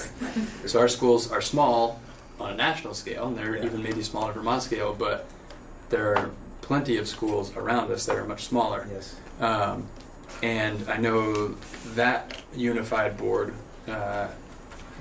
has the authority with a supermajority of the board agreeing. So I think 10 of their 13 members have to agree, and there's language in there that speaks to they have to hold community forums. At least one of those forums has to be in the town of the school that will be getting closed. So there's lots of provisions under which they have to really include the community in hearing the thoughts and fears and concerns, etc. But ultimately the decision rests with that board. I think it's sort of interesting in light of the conversation we had last week about wanting to include some language in here about requiring some cost containment as a part of Act 46, to then also be talking in the same document limiting the board's ability to do perhaps the most significant thing that could save money. Seems like they're sort of counter to one another. That's just sort of why I bring that up. Great, thank you. Steve? So I guess I have two reactions, and one is we did put this in there. We put this in there fairly intentionally. We understand that there is a little bit of handcuffing of the board. There's another way out for the board, of course, which is to bring forth a different, so I guess there's two pieces. Number one is we already have, we can see examples in our area of places where schools have closed and said, Hancock decides that it wants to go over to Ripton, right? And towns are approving that, and they understand what the issues are. So there's one piece of me says it's pretty clear to a town when their school gets so small that the property tax rates, your per pupil rates go so high that it becomes untenable, and towns understand that, and members of the town understand that. And the other piece would be that if for some reason you got to a place where a town really was having trouble and the board was having trouble, the board does have another option, which is to go back to the district and modify the Articles of Agreement if they so chose. So, there are some outs, but I think that we intentionally made it different. Okay? Caleb? Yeah, I think that this is one of the relatively few places where there was an opportunity that this committee found to be responsive to some of the concerns we've had about loss of local control. And I think that it does, we've on many articles worried about tying the hands of the future board, and that came up here, but I think in this case it seemed worth it to this committee, and it seems worth it to me, because we're asking our communities and our current districts to some degree to trust in a new board that is somewhat unknown, and that viewed through a certain lens can seem scary and like a loss of control. And I can see, like with the eye of a new board and our new superintendent, this could be seen as also a little concerning. Oh, there's going to be a community that'll really, have us where they want us. They can keep that school open forever because they're no longer as affected by the per pupil thing because it's a bigger district. I get that.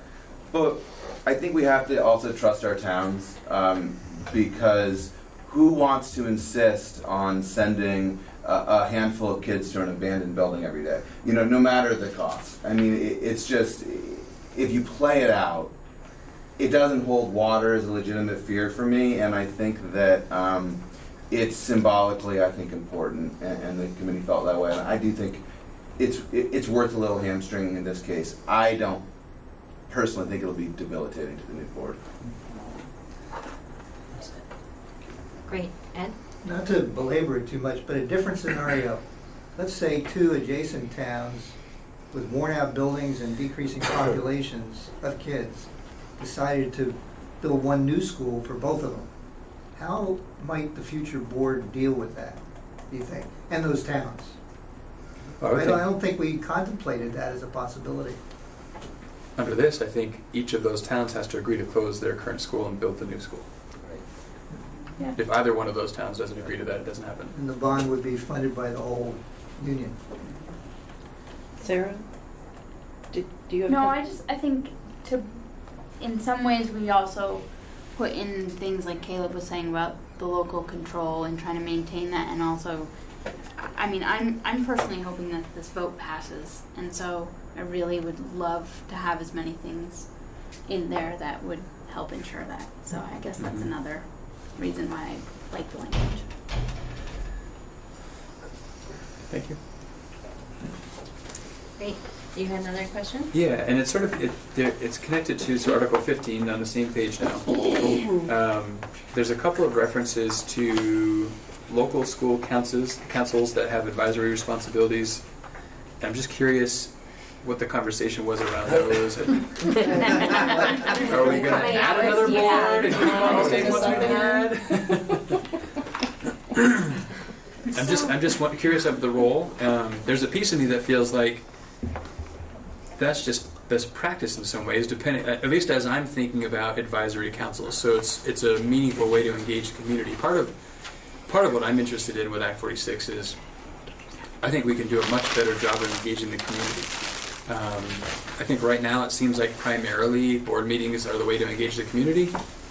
I don't know about you, but board meetings I've attended don't have many people in the visitors section unless there's a hot topic to talk about. If you're talking about changing a math program, you're going to get a lot of people. If there's something big, other than that, it's 1 or 2 or 3 people. That doesn't really satisfy me in terms of community engagement. So I'm interested in looking at thinking outside of the box. I think we can do a lot of that through Act 46. I think some of the things, at least as I'm interpreting an advisory council, whether it's I think there's potential for a single council that represents all of the schools, but I think having individual community councils to keep that really close-knit community loop in there is a good idea. But I just want to check my understanding of this against the group's understanding of this to see if we're on the same page. So what I would love to say is we had a lot of discussion about this, and we had a lot of different ideas that were put forward, and there was a lot of really great discussion. And if you're really bored sometime and you want to watch some videos, we could tell you what meetings. No, I'm kidding. But what I would say is that there were, in all that discussion, we went through several different versions of the language, and I think in this version of language that we ended up with, a lot of the words that said shall or will got changed to may, to try to suggest the types of things that would be that might be considered. I think that the only shall is really that that the new board shall provide opportunities for public input, and that any structures are going to be defined. Then those structures may include these things.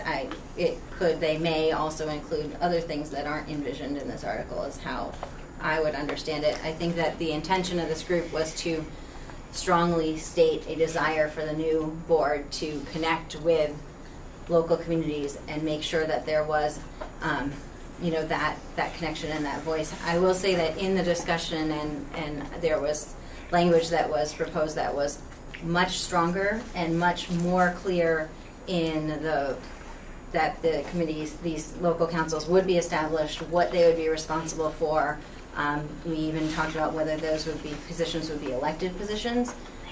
And so in the end, this is where the committee ended after much discussion. So that's my summary of it. I bet you could get a different summary from everyone here because we did have some good discussions. Does anyone else have any comments on Patrick's comment? Okay, moving on. Thank you. Did you have one more, or is that it? Oh, I guess the other question was, so in the packet we received today, under the Articles of Agreement, there was some proposed language, some things that were voted on at the last meeting. So reduction of staff was one, transportation, education, quality, and equity, and then long-term cost savings.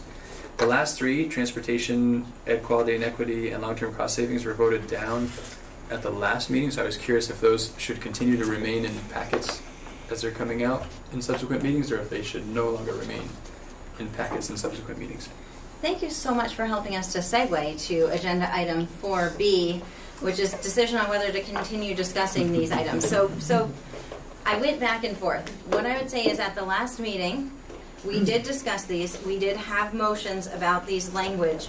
None of the motions passed. However, I felt that the committee did not clearly say, we don't want to have an article about transportation. We just didn't pick one that we did want to have. So my goal, and at this point it's 8:15 and we have some folks here who've come from central office because they want to talk to us, not that they stayed here at the office, to talk to us about the report and the data. So I really want to make sure that we get to that. My hope was that maybe we could even just do a quick straw poll, and then perhaps we would be ready to have a motion that said, yes, we want to talk about this more with Steve, or no, we don't want to talk about this more again ever. I don't know where the committee feels. I think we had some really good discussions, and I felt like we were maybe getting to a place of understanding. The one thing I do want to say, in talking to Steve, I did send these to Steve as well, and he did look at them. And what he said is that he has seen in other people's articles where they have put something in, like I used the example before of transportation, that would be more, maybe a little more broad than the language we've looked at before. There's concern about tying it to a specific policy that exists now that wouldn't even be an existing policy in the future.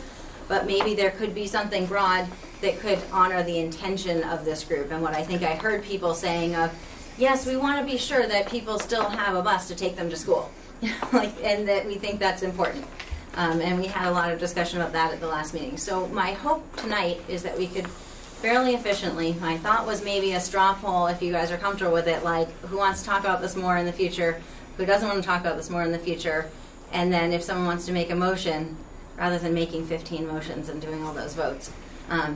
So hearing no objections, I'm going to do a straw poll. Who would like to continue discussion about a potential article on transportation at our next meeting? So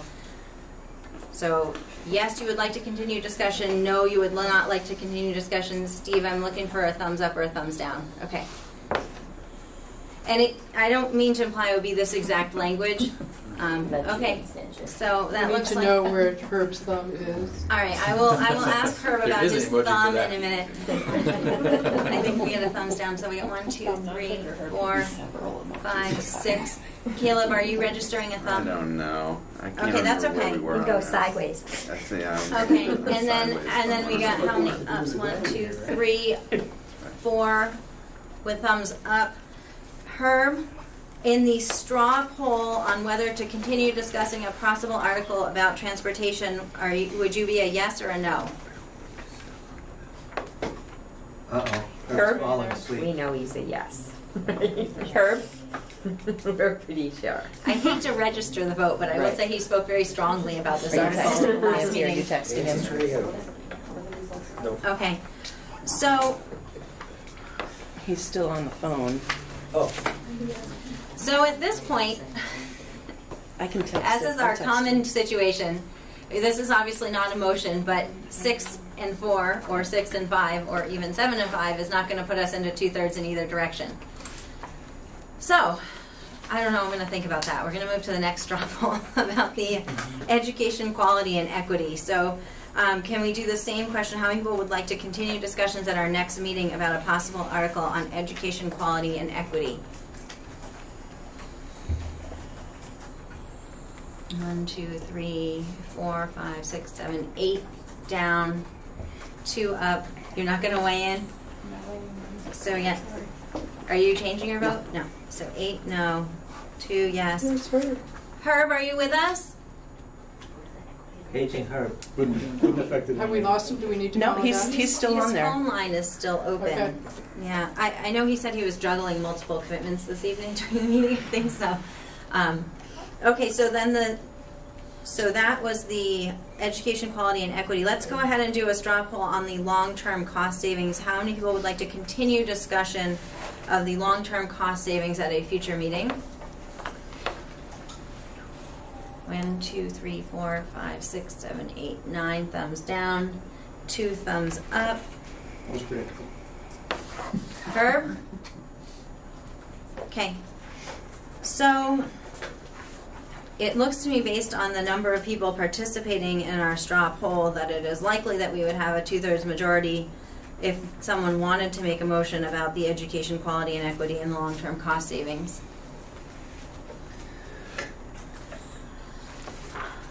I will make a motion that we end discussion on adding an article of agreement on long-term cost savings. Only on the long-term cost savings. Great. Is there a second? I'll second. Seconded by Kate. Is there any discussion? Nancy?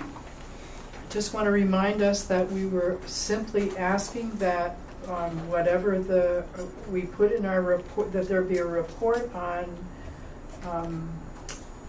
how we did on whatever cost savings we put into the report as projected cost savings of this unification proposal, and that we include that the article was about getting back to that with voters and telling them whether those cost savings were realized.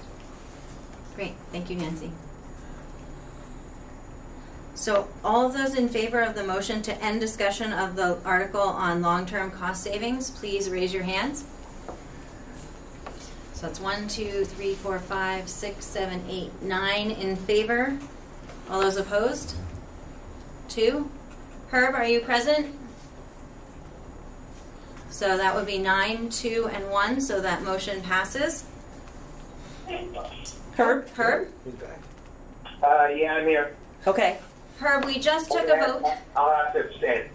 Okay, so that would be 9, 2, and 1. 9, 2, and 2. Sorry, count me in that. Thank you. I always appreciate the help with the counting. So that is the long-term cost savings, so we will remove that from consideration at future meetings. Would we like to make a motion, Michaela? Yeah, I would like to make a motion to end discussion relative to an article based on quality and equity. And is there a second for that motion? Seconded by Ed. So the motion on the table is to end discussion of an article for education quality and equity. And is there any discussion? Nancy? My question really is about, in both of these, I don't think the motions preclude talking about how education quality and equity or long-term cost savings are dealt with in the report. That this is only about what appears as an article. I would agree that is the implication of the motion. So we can perhaps also still talk about education quality and equity and cost savings in this committee? We have We to. have to. That would be great. Is there any further discussion of the motion? Great, so all those in... Repeat the motion, Jen, please. Yep, so the motion, so I'm going to call a vote. All those in favor of the motion to end discussion of a proposed article around education quality and equity, please raise your hands. Okay, so that's 1, 2, 3, 4, 5, 6, 7, 8, 9 in favor. All those opposed? 2 opposed. Herb? That would be me, Jen. So you're opposed? Yes. So that would be 9 to 3 to 1.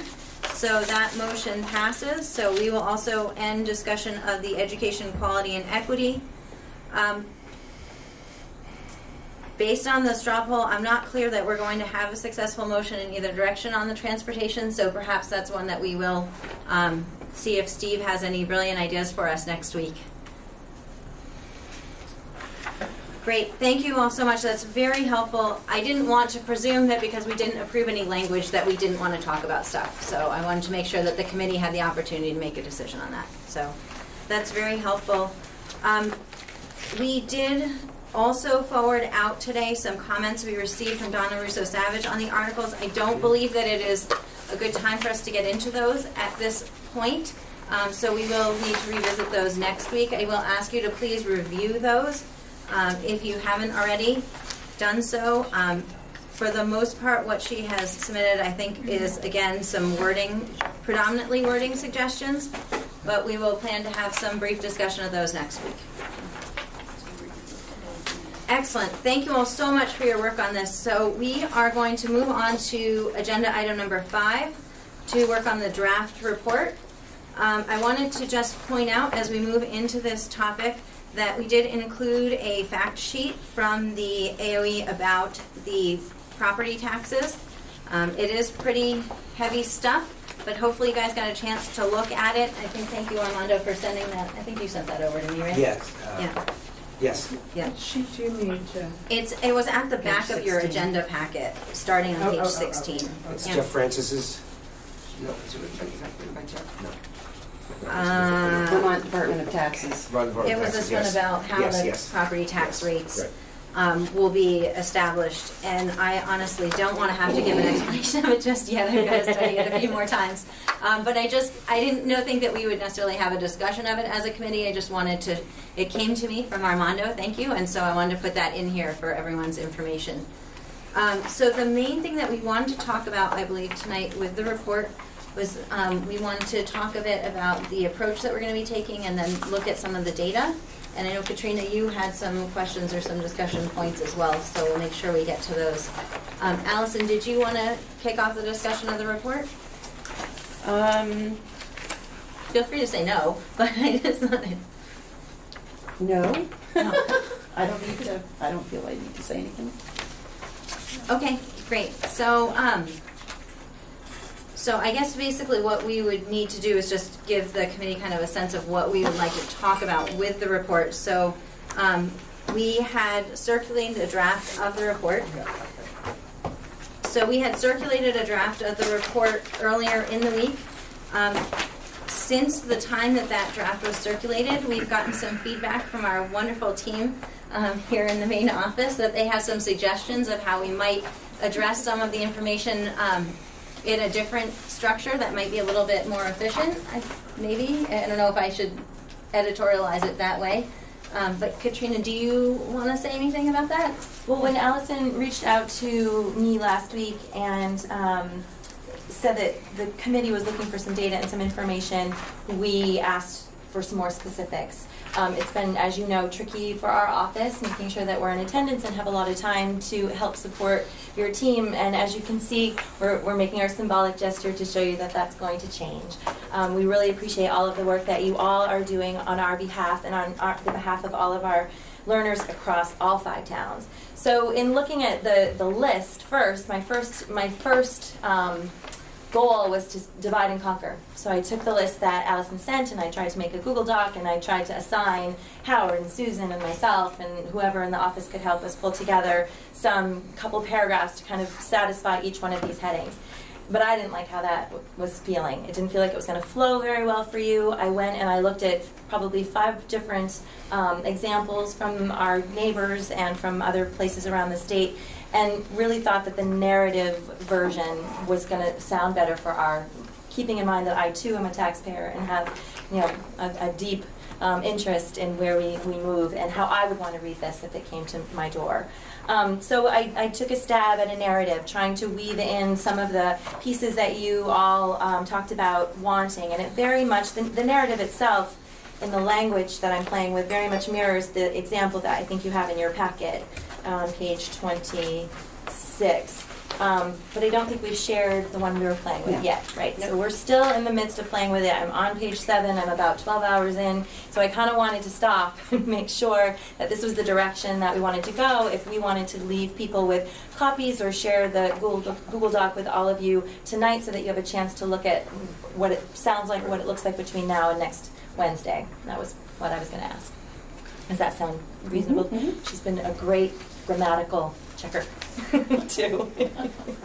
Well, and I really appreciate the effort that you're putting in, and it's very beneficial to have that view. I think that we, as a committee, we're trying to imagine some of the things that you guys have a much better view of than we do. And certainly as a board member, we stay out of a lot of the stuff that we want to imagine could be different in the new district. So that's very helpful. So if you guys do have the draft of the report that was sent, if you can find page 26 where it says vision for a new district, Allison has some hard copies of, is that the version that was emailed out? Yes. Okay, so that was the version that was emailed to you if anyone wants a paper copy of it. So the vision for a new district, and this appears in other reports that we've seen where they kind of go through some of the goals of Act 46 and talk about how that might work for our district. So I just wanted to tell you that's sort of the approach that we're currently working with. So Herb, thank you so much for your patience. I appreciate that you're raising your hand. So Herb, go ahead. You have the floor. Oh, yes. Thank you. I'm not sure if this is the right place to talk about this, but it sounds like we're talking about the report in general. Is that correct? Yes. Okay, so I sent to you, Jen, and to Allison and a few other folks my thoughts on what sort of financial material would be helpful in the report. I'm not going to go over that in real, in a lot of detail. Basically, the general point, however, is that I think the community is going to need to know the tax impact of various consequences of merging into a unified union district. And Jennifer, I would ask that you circulate that to members of the committee. That would be very helpful, and I appreciate that. Okay, so you would like your questions that you submitted to be in the next agenda packet? Yes, because I think the report is made great strides. There are some particular financial information that I think the community is going to need to, is going to be very interested in knowing, mainly around tax impact issues. And I outlined that in the note that I'm asking that you circulate. It has to do with the incentives, cost savings, debt issues, equalized per pupil spending issues, and so these may be de minimis issues, but I suspect that the community is going to want to know this kind of information. So I'm encouraging, number one, I'm requesting that you circulate that, Jennifer, and number two, I encourage the committee to include that information in the report. Great, thank you. And I did have the benefit of getting those questions in my email, so I realize most of you haven't seen them yet. I think it will also be quite valuable to get a perspective, and I'm not sure if it's from Howard or from others who are familiar with the numbers and with the different models of the viability of being able to produce the numbers at the level of detail that you're requesting in your questions. And so we can hopefully have an update about that next week, I hope. So, all right, we got questions. Steve? So I certainly agree with a piece of what Herb is requesting, and it is exactly what people want. People want to know is, when we unify the school district, are my property taxes going up or are they going down? And actually that is a pretty simple calculation, certainly for the first year. Every year after that, it's a complete, crapshoot, if you will, because it depends on how the budgets go, how many students we get, et cetera, et cetera. But it's right. But it is a pretty easy calculation. And those tax incentives, if you will, are there to buffer us so that it looks like to everybody that it's a win. Some people are going to win more than others. some people are more equal than others. But that's what those tax incentives are there for. Because some people are currently paying more in property taxes than some towns are paying more in property taxes than other towns. Great, thank you. And I do know that we got those numbers. I'm looking in my binder. I remember sitting. Why can I always remember what room we were in? Allison has them in front of her. We got the output from that financial model at one of our meetings that happened at Mount Abe. So it was in the era when we were still meeting at Mount Abe. But we did get the output from that financial tool that had the projections of the cost, the tax rate, the tax savings by town. So it would be great. I wonder if we can track down the electronic version of this and include this in the packet as well. I think that, and we will definitely include Herb's questions. I would say Herb's questions are asking for this to be broken out at a greater level of granularity than what we got from the financial model. And you guys remember seeing that, right? It was a while ago. We were disappointed. It was like one page.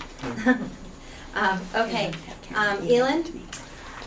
I don't understand the rationale for when we actually count students and when we use equalized pupils. And so it seems like these appendices switch back and forth from using enrollment to using equalized pupils. Can I ask you to hold that question? Because if someone at the table can answer, it's probably Allison. So that's okay. Okay. Sorry. Elin, can you repeat? Ask the question again.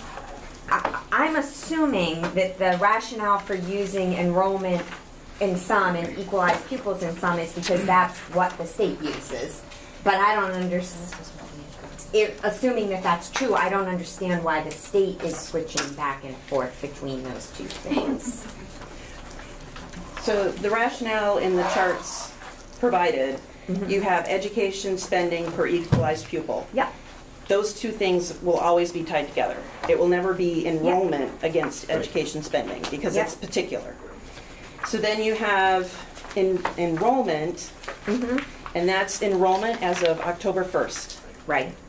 Of each of those years. The student to teacher ratio, that is based on data that is in all of our annual school reports. Okay, and is that using enrollment or equalized pupils?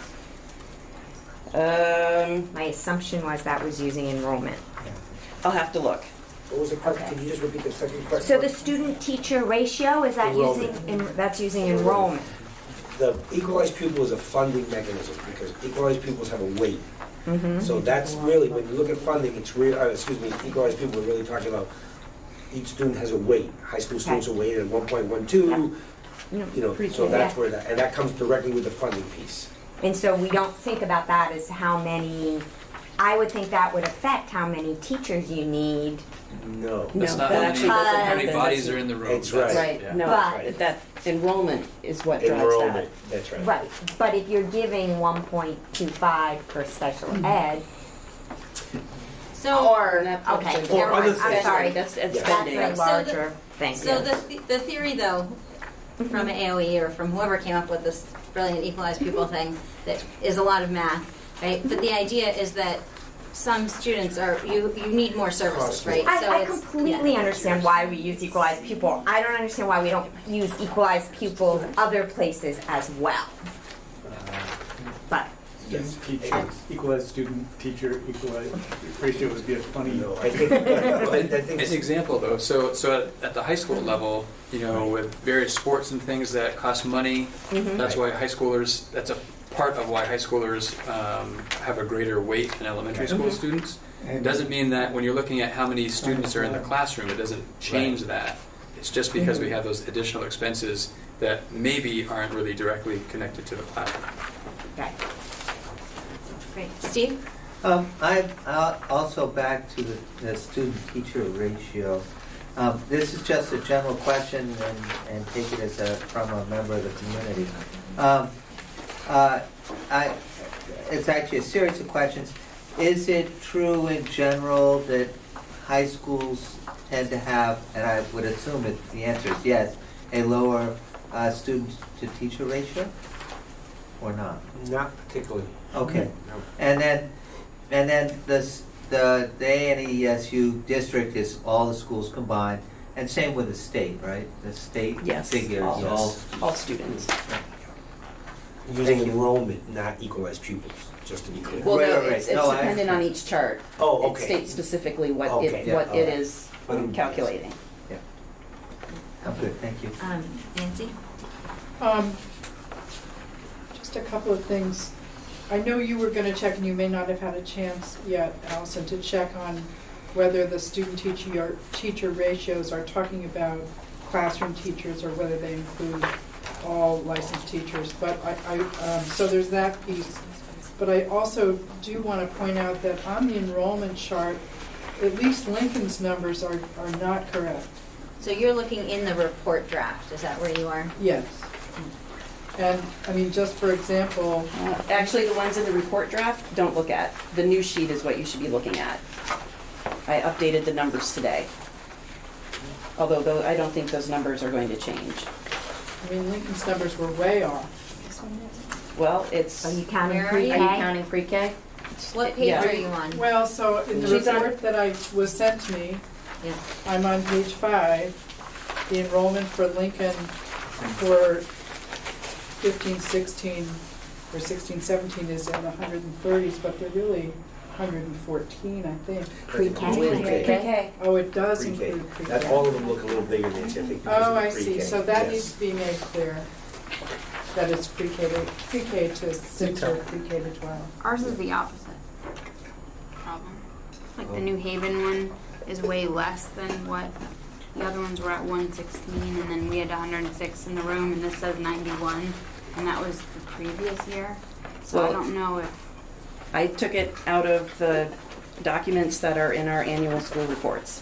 So it's the enrollment numbers that are on a tab. Oh, that page. Okay, sorry. Page 12. it just makes the Okay. student-teacher ratio. If while we were on it, that's why I bring that up. No problem. Patrick, you had your hand up? Yeah, I just wanted to make a comment about the student-teacher ratio in high schools. I think one thing to keep in mind there is you're sort of, it's this double-edged sword of wanting to offer a breadth of course offerings, but you have a certain same number of students, so by expanding course offerings, by default you decrease class sizes. So, or something, and oftentimes that relates to student-teacher ratios. Thank you. Great, thank you. Was there another hand down at that end of the table? No? No? Nancy? I guess I just want to, my general comment about the report and sort of in response to Katrina's question about the work that those folks are doing about writing this, is that I think it's going to be very, very important to be very clear in talking about what a unified union will do, to be very clear about things, making a distinction between what's currently true or possible under the current governance structure and what's only possible or likely to be possible with a change in governance structure. If those things get muddied, it doesn't help our case really, and it also, if those things get muddied, it can make things the way things are now look way worse than they really are. So there were lots of places in the report that seemed to me to be talking about things that actually that are either currently true or currently possible in the structure we've got. So that, I think, is an important lens to use. Thank you, Nancy. Other comments? So I'd love to direct this question to Allison and Katrina, and as the folks who at the moment are doing the most work on the report, is there specific information, direction, guidance that you need from this committee at this point? Well, do you feel like we're ready just to share where we are right now in the narrative and have them look at it between now and next week? I'll leave that up to you. I think I have to be because I have some Okay. other commitments coming Okay, up sure. in the next couple of Yeah. days. I'm not sure I'll get a chance to look at it at the level that I have in the last couple of days. And you know, when you get so close to something, you need to step back. So I think I'm at that place, and I look at my team too because you all have access to it. Feel like it's ready to share. You have that electronic document, I just sent it there. So if Great. you share it as a Google Doc, will we be able to I think I'm put? going to share it as an attachment versus a Google Doc. I just anticipate the comments could get crazy. So Okay. I think it would, and then we can't, I don't have a conversation back and forth accidentally with all of you. Right, quorum. Right, yeah, I think we have previously explored the possibility of using a Google Doc, and while it sounds like an amazing idea, and normal corporate teams and other teams do it all the time from a board meeting perspective, we can't do that.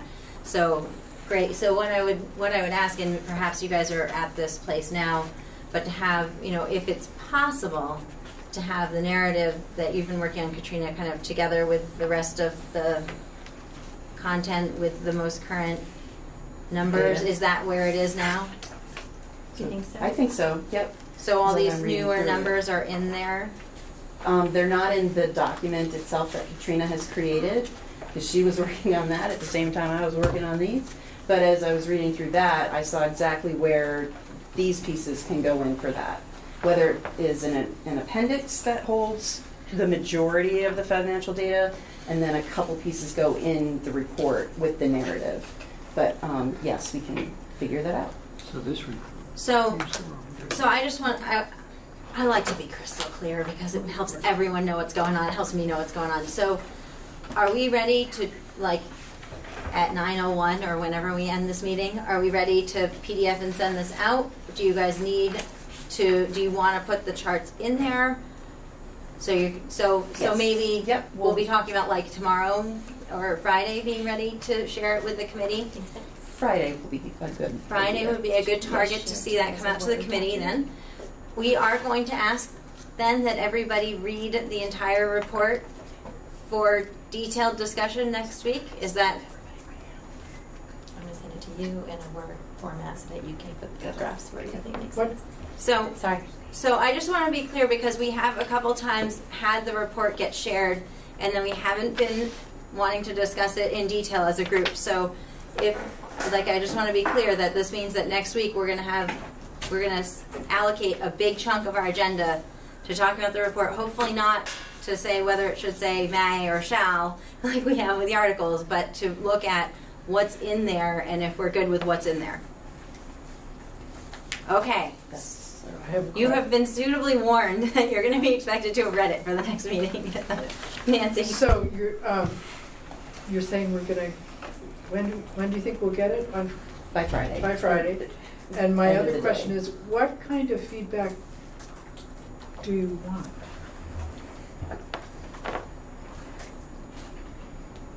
That would be to you, right? Because we're not going to get feedback between now and Wednesday. The feedback will come on Wednesday, correct? Right, so we On would have a Wednesday. discussion, but you're wondering What kind of feedback do you want?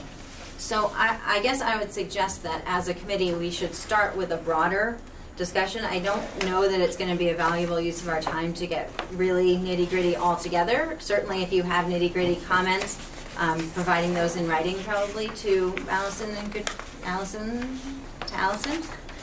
You want feedback in writing? Well, what I'm trying to say, I guess what I don't see as being useful to the committee is, okay, let's read page 1 out loud and talk about, that in this paragraph we want this, sentence to say something different. I think that's going to be really difficult to do as a committee.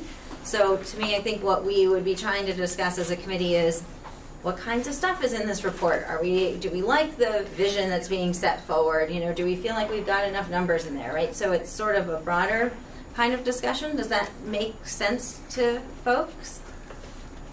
John? Well, I would just add that I think that discussion should happen at this table, not through individual emails, because the real work is supposed to be here.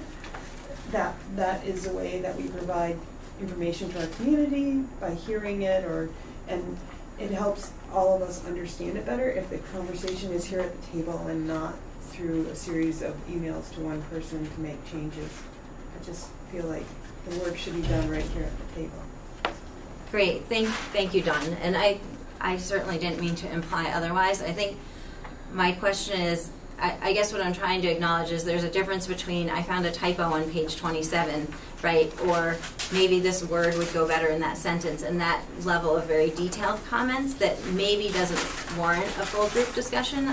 Maybe all changes need to have a group discussion. It's kind of how this committee would like to proceed with that, but I guess to me that if the committee should at least start at the level of big picture, do we have the right data in here, or do we like the flow of the information, that level. That makes sense? Yes. Great. Steve and then Allison? So I think that one of the things that we've talked about when we went through the articles, stuff that we'd like to see in the report.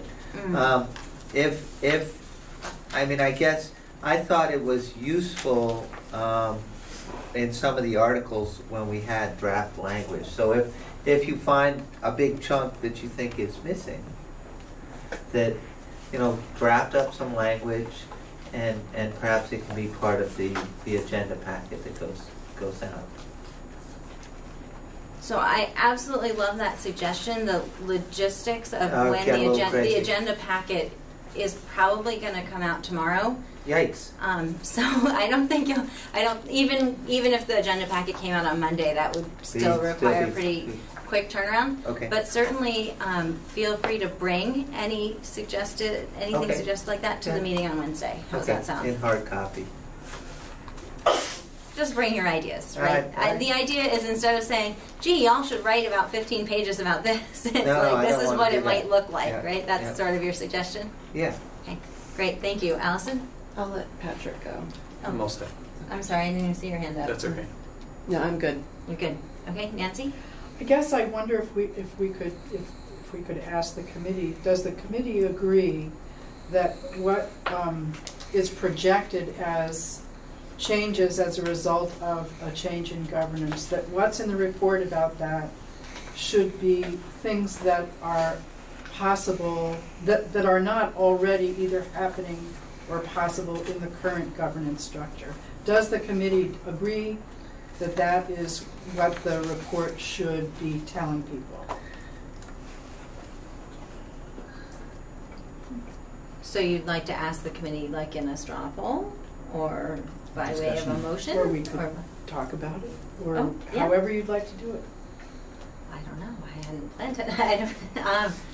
We could certainly have discussion. So Nancy is interested in having some discussion about whether the benefits that are discussed in the report are limited only to benefits that would happen under unification and not under our current governance? And yes, I mean, because we never systematically as a committee went through the goals of the legislation asking which of these goals could we accomplish now or accomplish better under the current governance structure. We went right to what would unification do in relation to these goals, and so that I think is why it gets a little muddled in the report, because we never really had that conversation. But it seems to me that the report is trying to project, its purpose is to project why is unification being proposed. And if I understand correctly, it's being proposed because some benefits could only happen or could happen much better if we change governance structures. And so I'm wondering what the committee feels about whether the report should restrict itself to talking about really just those benefits, not the benefits that we could achieve under the current governance structure. Great. And I haven't had an opportunity to review the draft that you've been working on since, I don't know, it was only 3 pages long. So do you feel that that as you're drafting it that you are focusing on the changes, the benefits that would only be possible under unification? No, I think there's a balance with that. But again, that's my perspective. I feel that the board needs to see the whole report in its entirety that's not even done yet, and so that each of them can make a judgment about what's missing and what's not missing on their own. And from the education side of things, in our world, we know how to facilitate small group discussions to get at a lot of feedback that we can then pull together, so you can do that in a really efficient way if you want some help with that. Just saying. There's a few people around the table who know how to do that. So are you offering to facilitate that part of our meeting next week? Is that what just happened? Possibly, Michaela. I heard that in the gate next week. So Katrina? Yeah, heard you. I would absolutely love some help with that. So, because I've been struggling a bit with how to have a committee of this size have a meaningful discussion of such a lengthy document. So, great. Thank you. You know, please understand, when we got the draft, we didn't have any, we didn't know, I mean, we didn't have any instructions about it's done, it's not done. So, I mean, the reason I'm reacting to what I saw is that that's what I was supposed to do. That's what I thought I was supposed to do. And I definitely appreciate that, Nancy, and I appreciate that we didn't probably provide quite as much context as we could have. And we were also trying to respond to comments last week of don't send it to me the day of the meeting, Right, so we sent it to further ahead of the meeting. Right. And then that has also provided some other challenges. So, Heard us back, by the way. Patrick, thanks for being patient. Sure. I just want to draw an important distinction between a couple of things. I think to focus only on what can only be achieved through unification versus what is more likely to happen, can be done more efficiently, etc. through unification is important. I would say there are very few things that are only possible through unification. I think to do some of those things without unification is really complicated, and we've been living that for I don't know how many years. So I just wanted to be able to draw that distinction. So using those words is, I'm sorry, we is helpful. Thank you. Yeah, we got more possible, less complicated. So we have some other folks who are waiting. Sorry. Yep. Allison? I just wanted to say, I think we can table this discussion until we meet again and everybody has had a chance to read through the new report. Because you've been looking at one thing and have a reaction to that, and there's something else that's almost ready to be sent.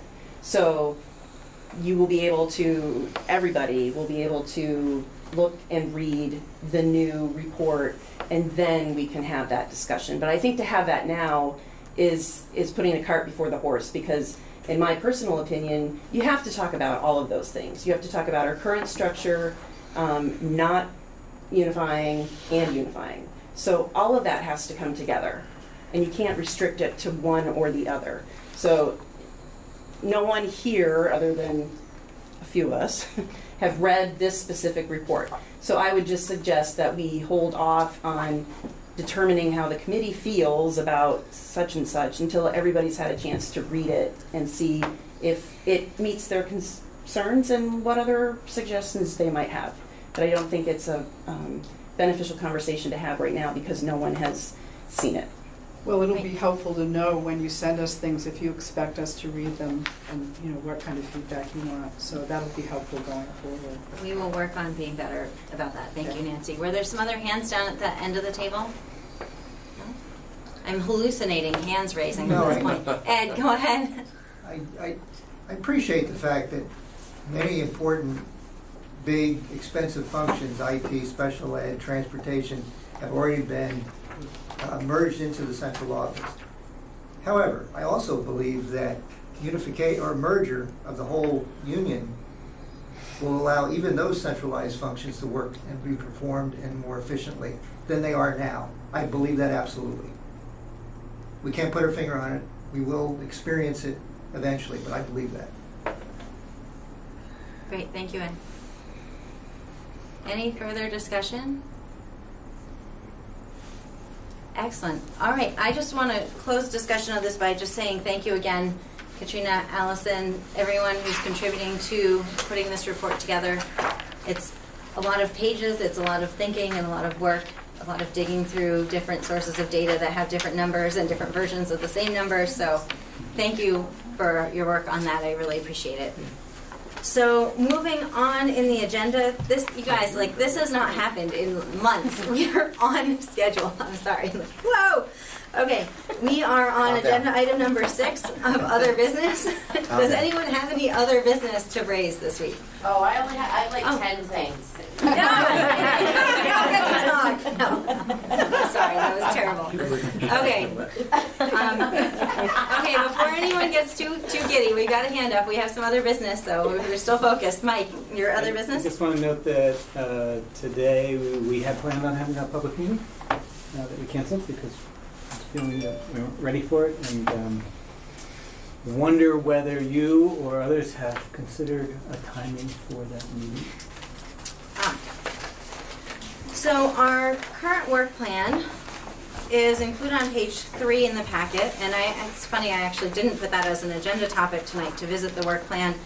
We did have quite a good discussion about that last time, and so I did basically just I don't think I changed this significantly from what we looked at last time, except it just has the option that we chose to go forward with. So our current work plan has us finishing the articles and the report by the end of June, which would imply next week's meeting. Mm-hmm. We can evaluate whether that is in fact likely to happen. I think that we have, so the idea initially was that we would get all the way through our articles and our report, and then we would go wrap it up with a bow and send it to the lawyer, here it is, done. I think we are helping to make this review cycle a little bit more interactive, so we've gotten a first legal review of the articles, AOE has seen the articles, so it's being a little bit more interactive than we had initially envisioned. But we had envisioned that we would have the report draft complete after next meeting, that we would send that for the legal review, and that we'd be able to meet in mid-July to review the comments from the attorney and to get ready for the community forum, which would be scheduled also in mid-July. So it probably is a good time. Well, we could discuss it tonight, or we could discuss it next week based on our progress that we make next week. Ed? Just a check-in. Seems to me at least the first approved draft of the articles is done, right? We've hit them all.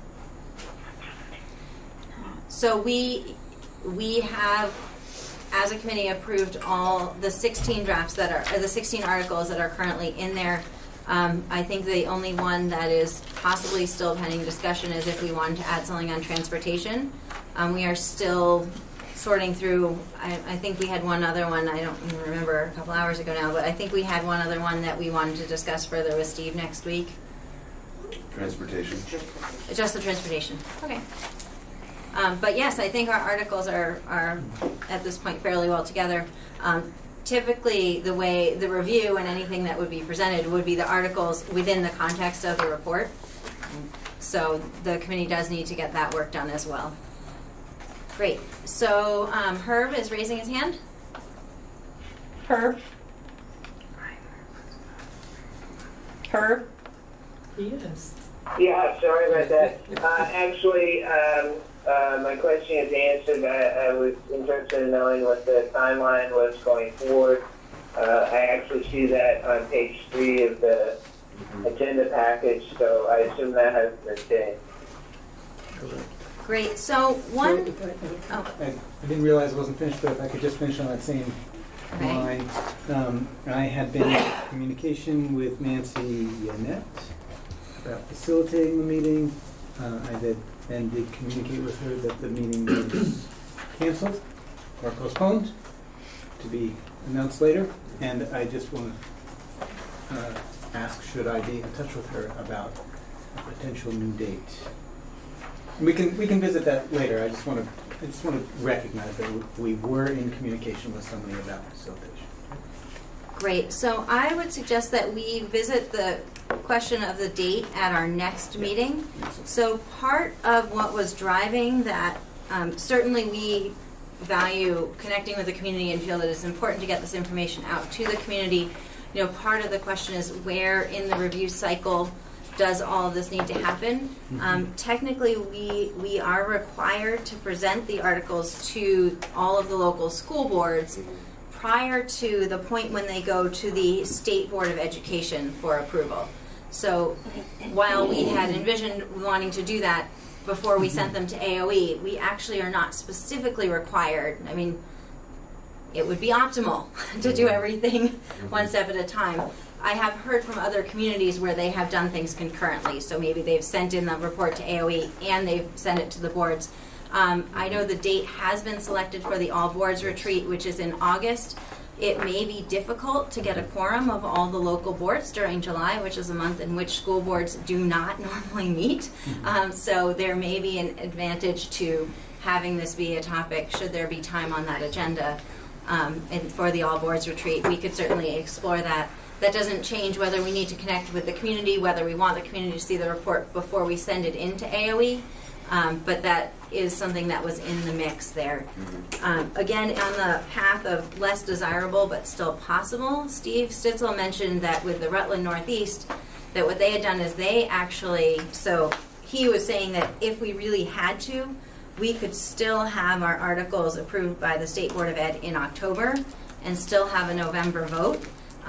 It's a little risky, but that's apparently what they did in Rutland Northeast. They had been shooting for a town meeting day vote and then decided, like, what the heck, we got this thing done, let's just do it already. That's sort of how he reported it. I'm sure they said it much more officially than that. But so they moved their vote up to January, and they actually they voted to warn the vote in December before they had gotten the approval from the State Board of Ed. So I'm assuming at that point they'd had enough review that they felt confident that they would get approval. But so if we're really in a pinch, that is something that's possible, that even if we don't get to that September review date, which I'm keeping my fingers crossed we get to that September review date, but that, you know, that isn't the, oh my gosh, we have to reconsider everything date that I had been thinking that it was. So I just wanted to share that information as well. Elin. So do you want the boards to poll their members to see if we can have a quorum on the 18th? Well, I would welcome comments from others. My feeling, and the reason that I decided not to announce the forum that we had originally planned to have tonight is that I didn't believe with where we were as a committee that we would have a report that was ready to present. And as you can see based on where we are tonight, we don't have a report that would have been ready to present to our community tonight. Well, thank you. It was a little nerve-wracking. It was hard to make a decision without consulting the committee on that. However, I feel that when we announce this, we got to know. I mean, we need to have enough advance notice that people can plan to be there. But I also want to really feel confident that we will actually have a report to present, and that we're not going to put the finishing touches on the report, you know, at midnight the night before, because we want people to have the opportunity to see it, and we need to have a slide about it. And So while I agree with that for the community forum, I certainly think asking the boards if they're available on that night can be done in a friendly, will you be available if there is a meeting, so that you can change, you can think about whether it's just a community forum or it's a board meeting. Okay. Would it be helpful if I put together a doodle poll that the board members, board representatives from each town could send to their other board members? I don't think you should fiddle with the date. I mean, I think there are just too many people. So you're suggesting you're just going to email your board members and then and let me know. Yeah. What is it? We want Karen to send something out to all the board members and see if one listserv, she can send it out that says, are folks available on whatever day? The meeting. July 18th. I was trying to look and see if I still had it, because remember, we started with that week for our retreat, and we couldn't get, I mean, I think I got like 10 people total. I mean, maybe they were all from one board and you'll be fine, but that's not what we're going for. I did that week and I did the following week, and then I scrapped July because so many of people. But 2 to 7 is different than that is true. 2. That is true. I think it's worth asking. Okay. So I think what we're saying is then we would like to ask Karen to send that to all board members.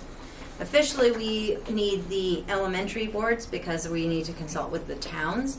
But I think it would be great to extend the invitation and encourage the Mount A board members to attend as well. Okay. I will ask Karen about that. Oh, you'll do that? Okay. Well, is that okay if I ask Karen directly? I'll send her an email now, but If you want to send her an email now, and I don't have to have it on my list, that's great. I just didn't know how much we could ask you to still do. No, I'm doing it right now. Ask away. He's only got a little bit of time left, Yeah. right? Till midnight. Still here in the room. No. So I think we move from here. Yeah, right. Okay. Thank you, And the Armando, date for your is help. July 16th? July 18th. July 18th. It's a And Monday. the time is? 6 to 8 p.m.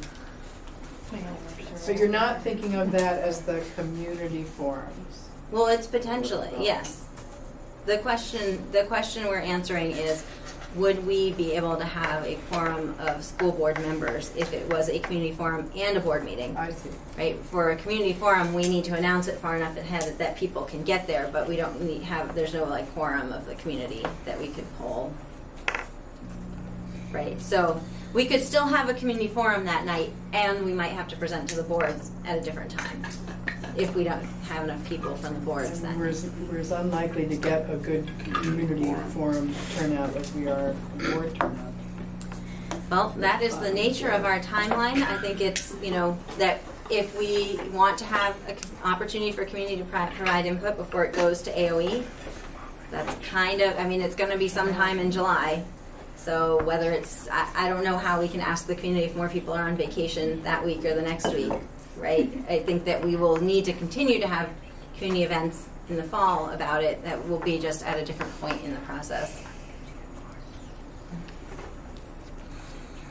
Is there any other?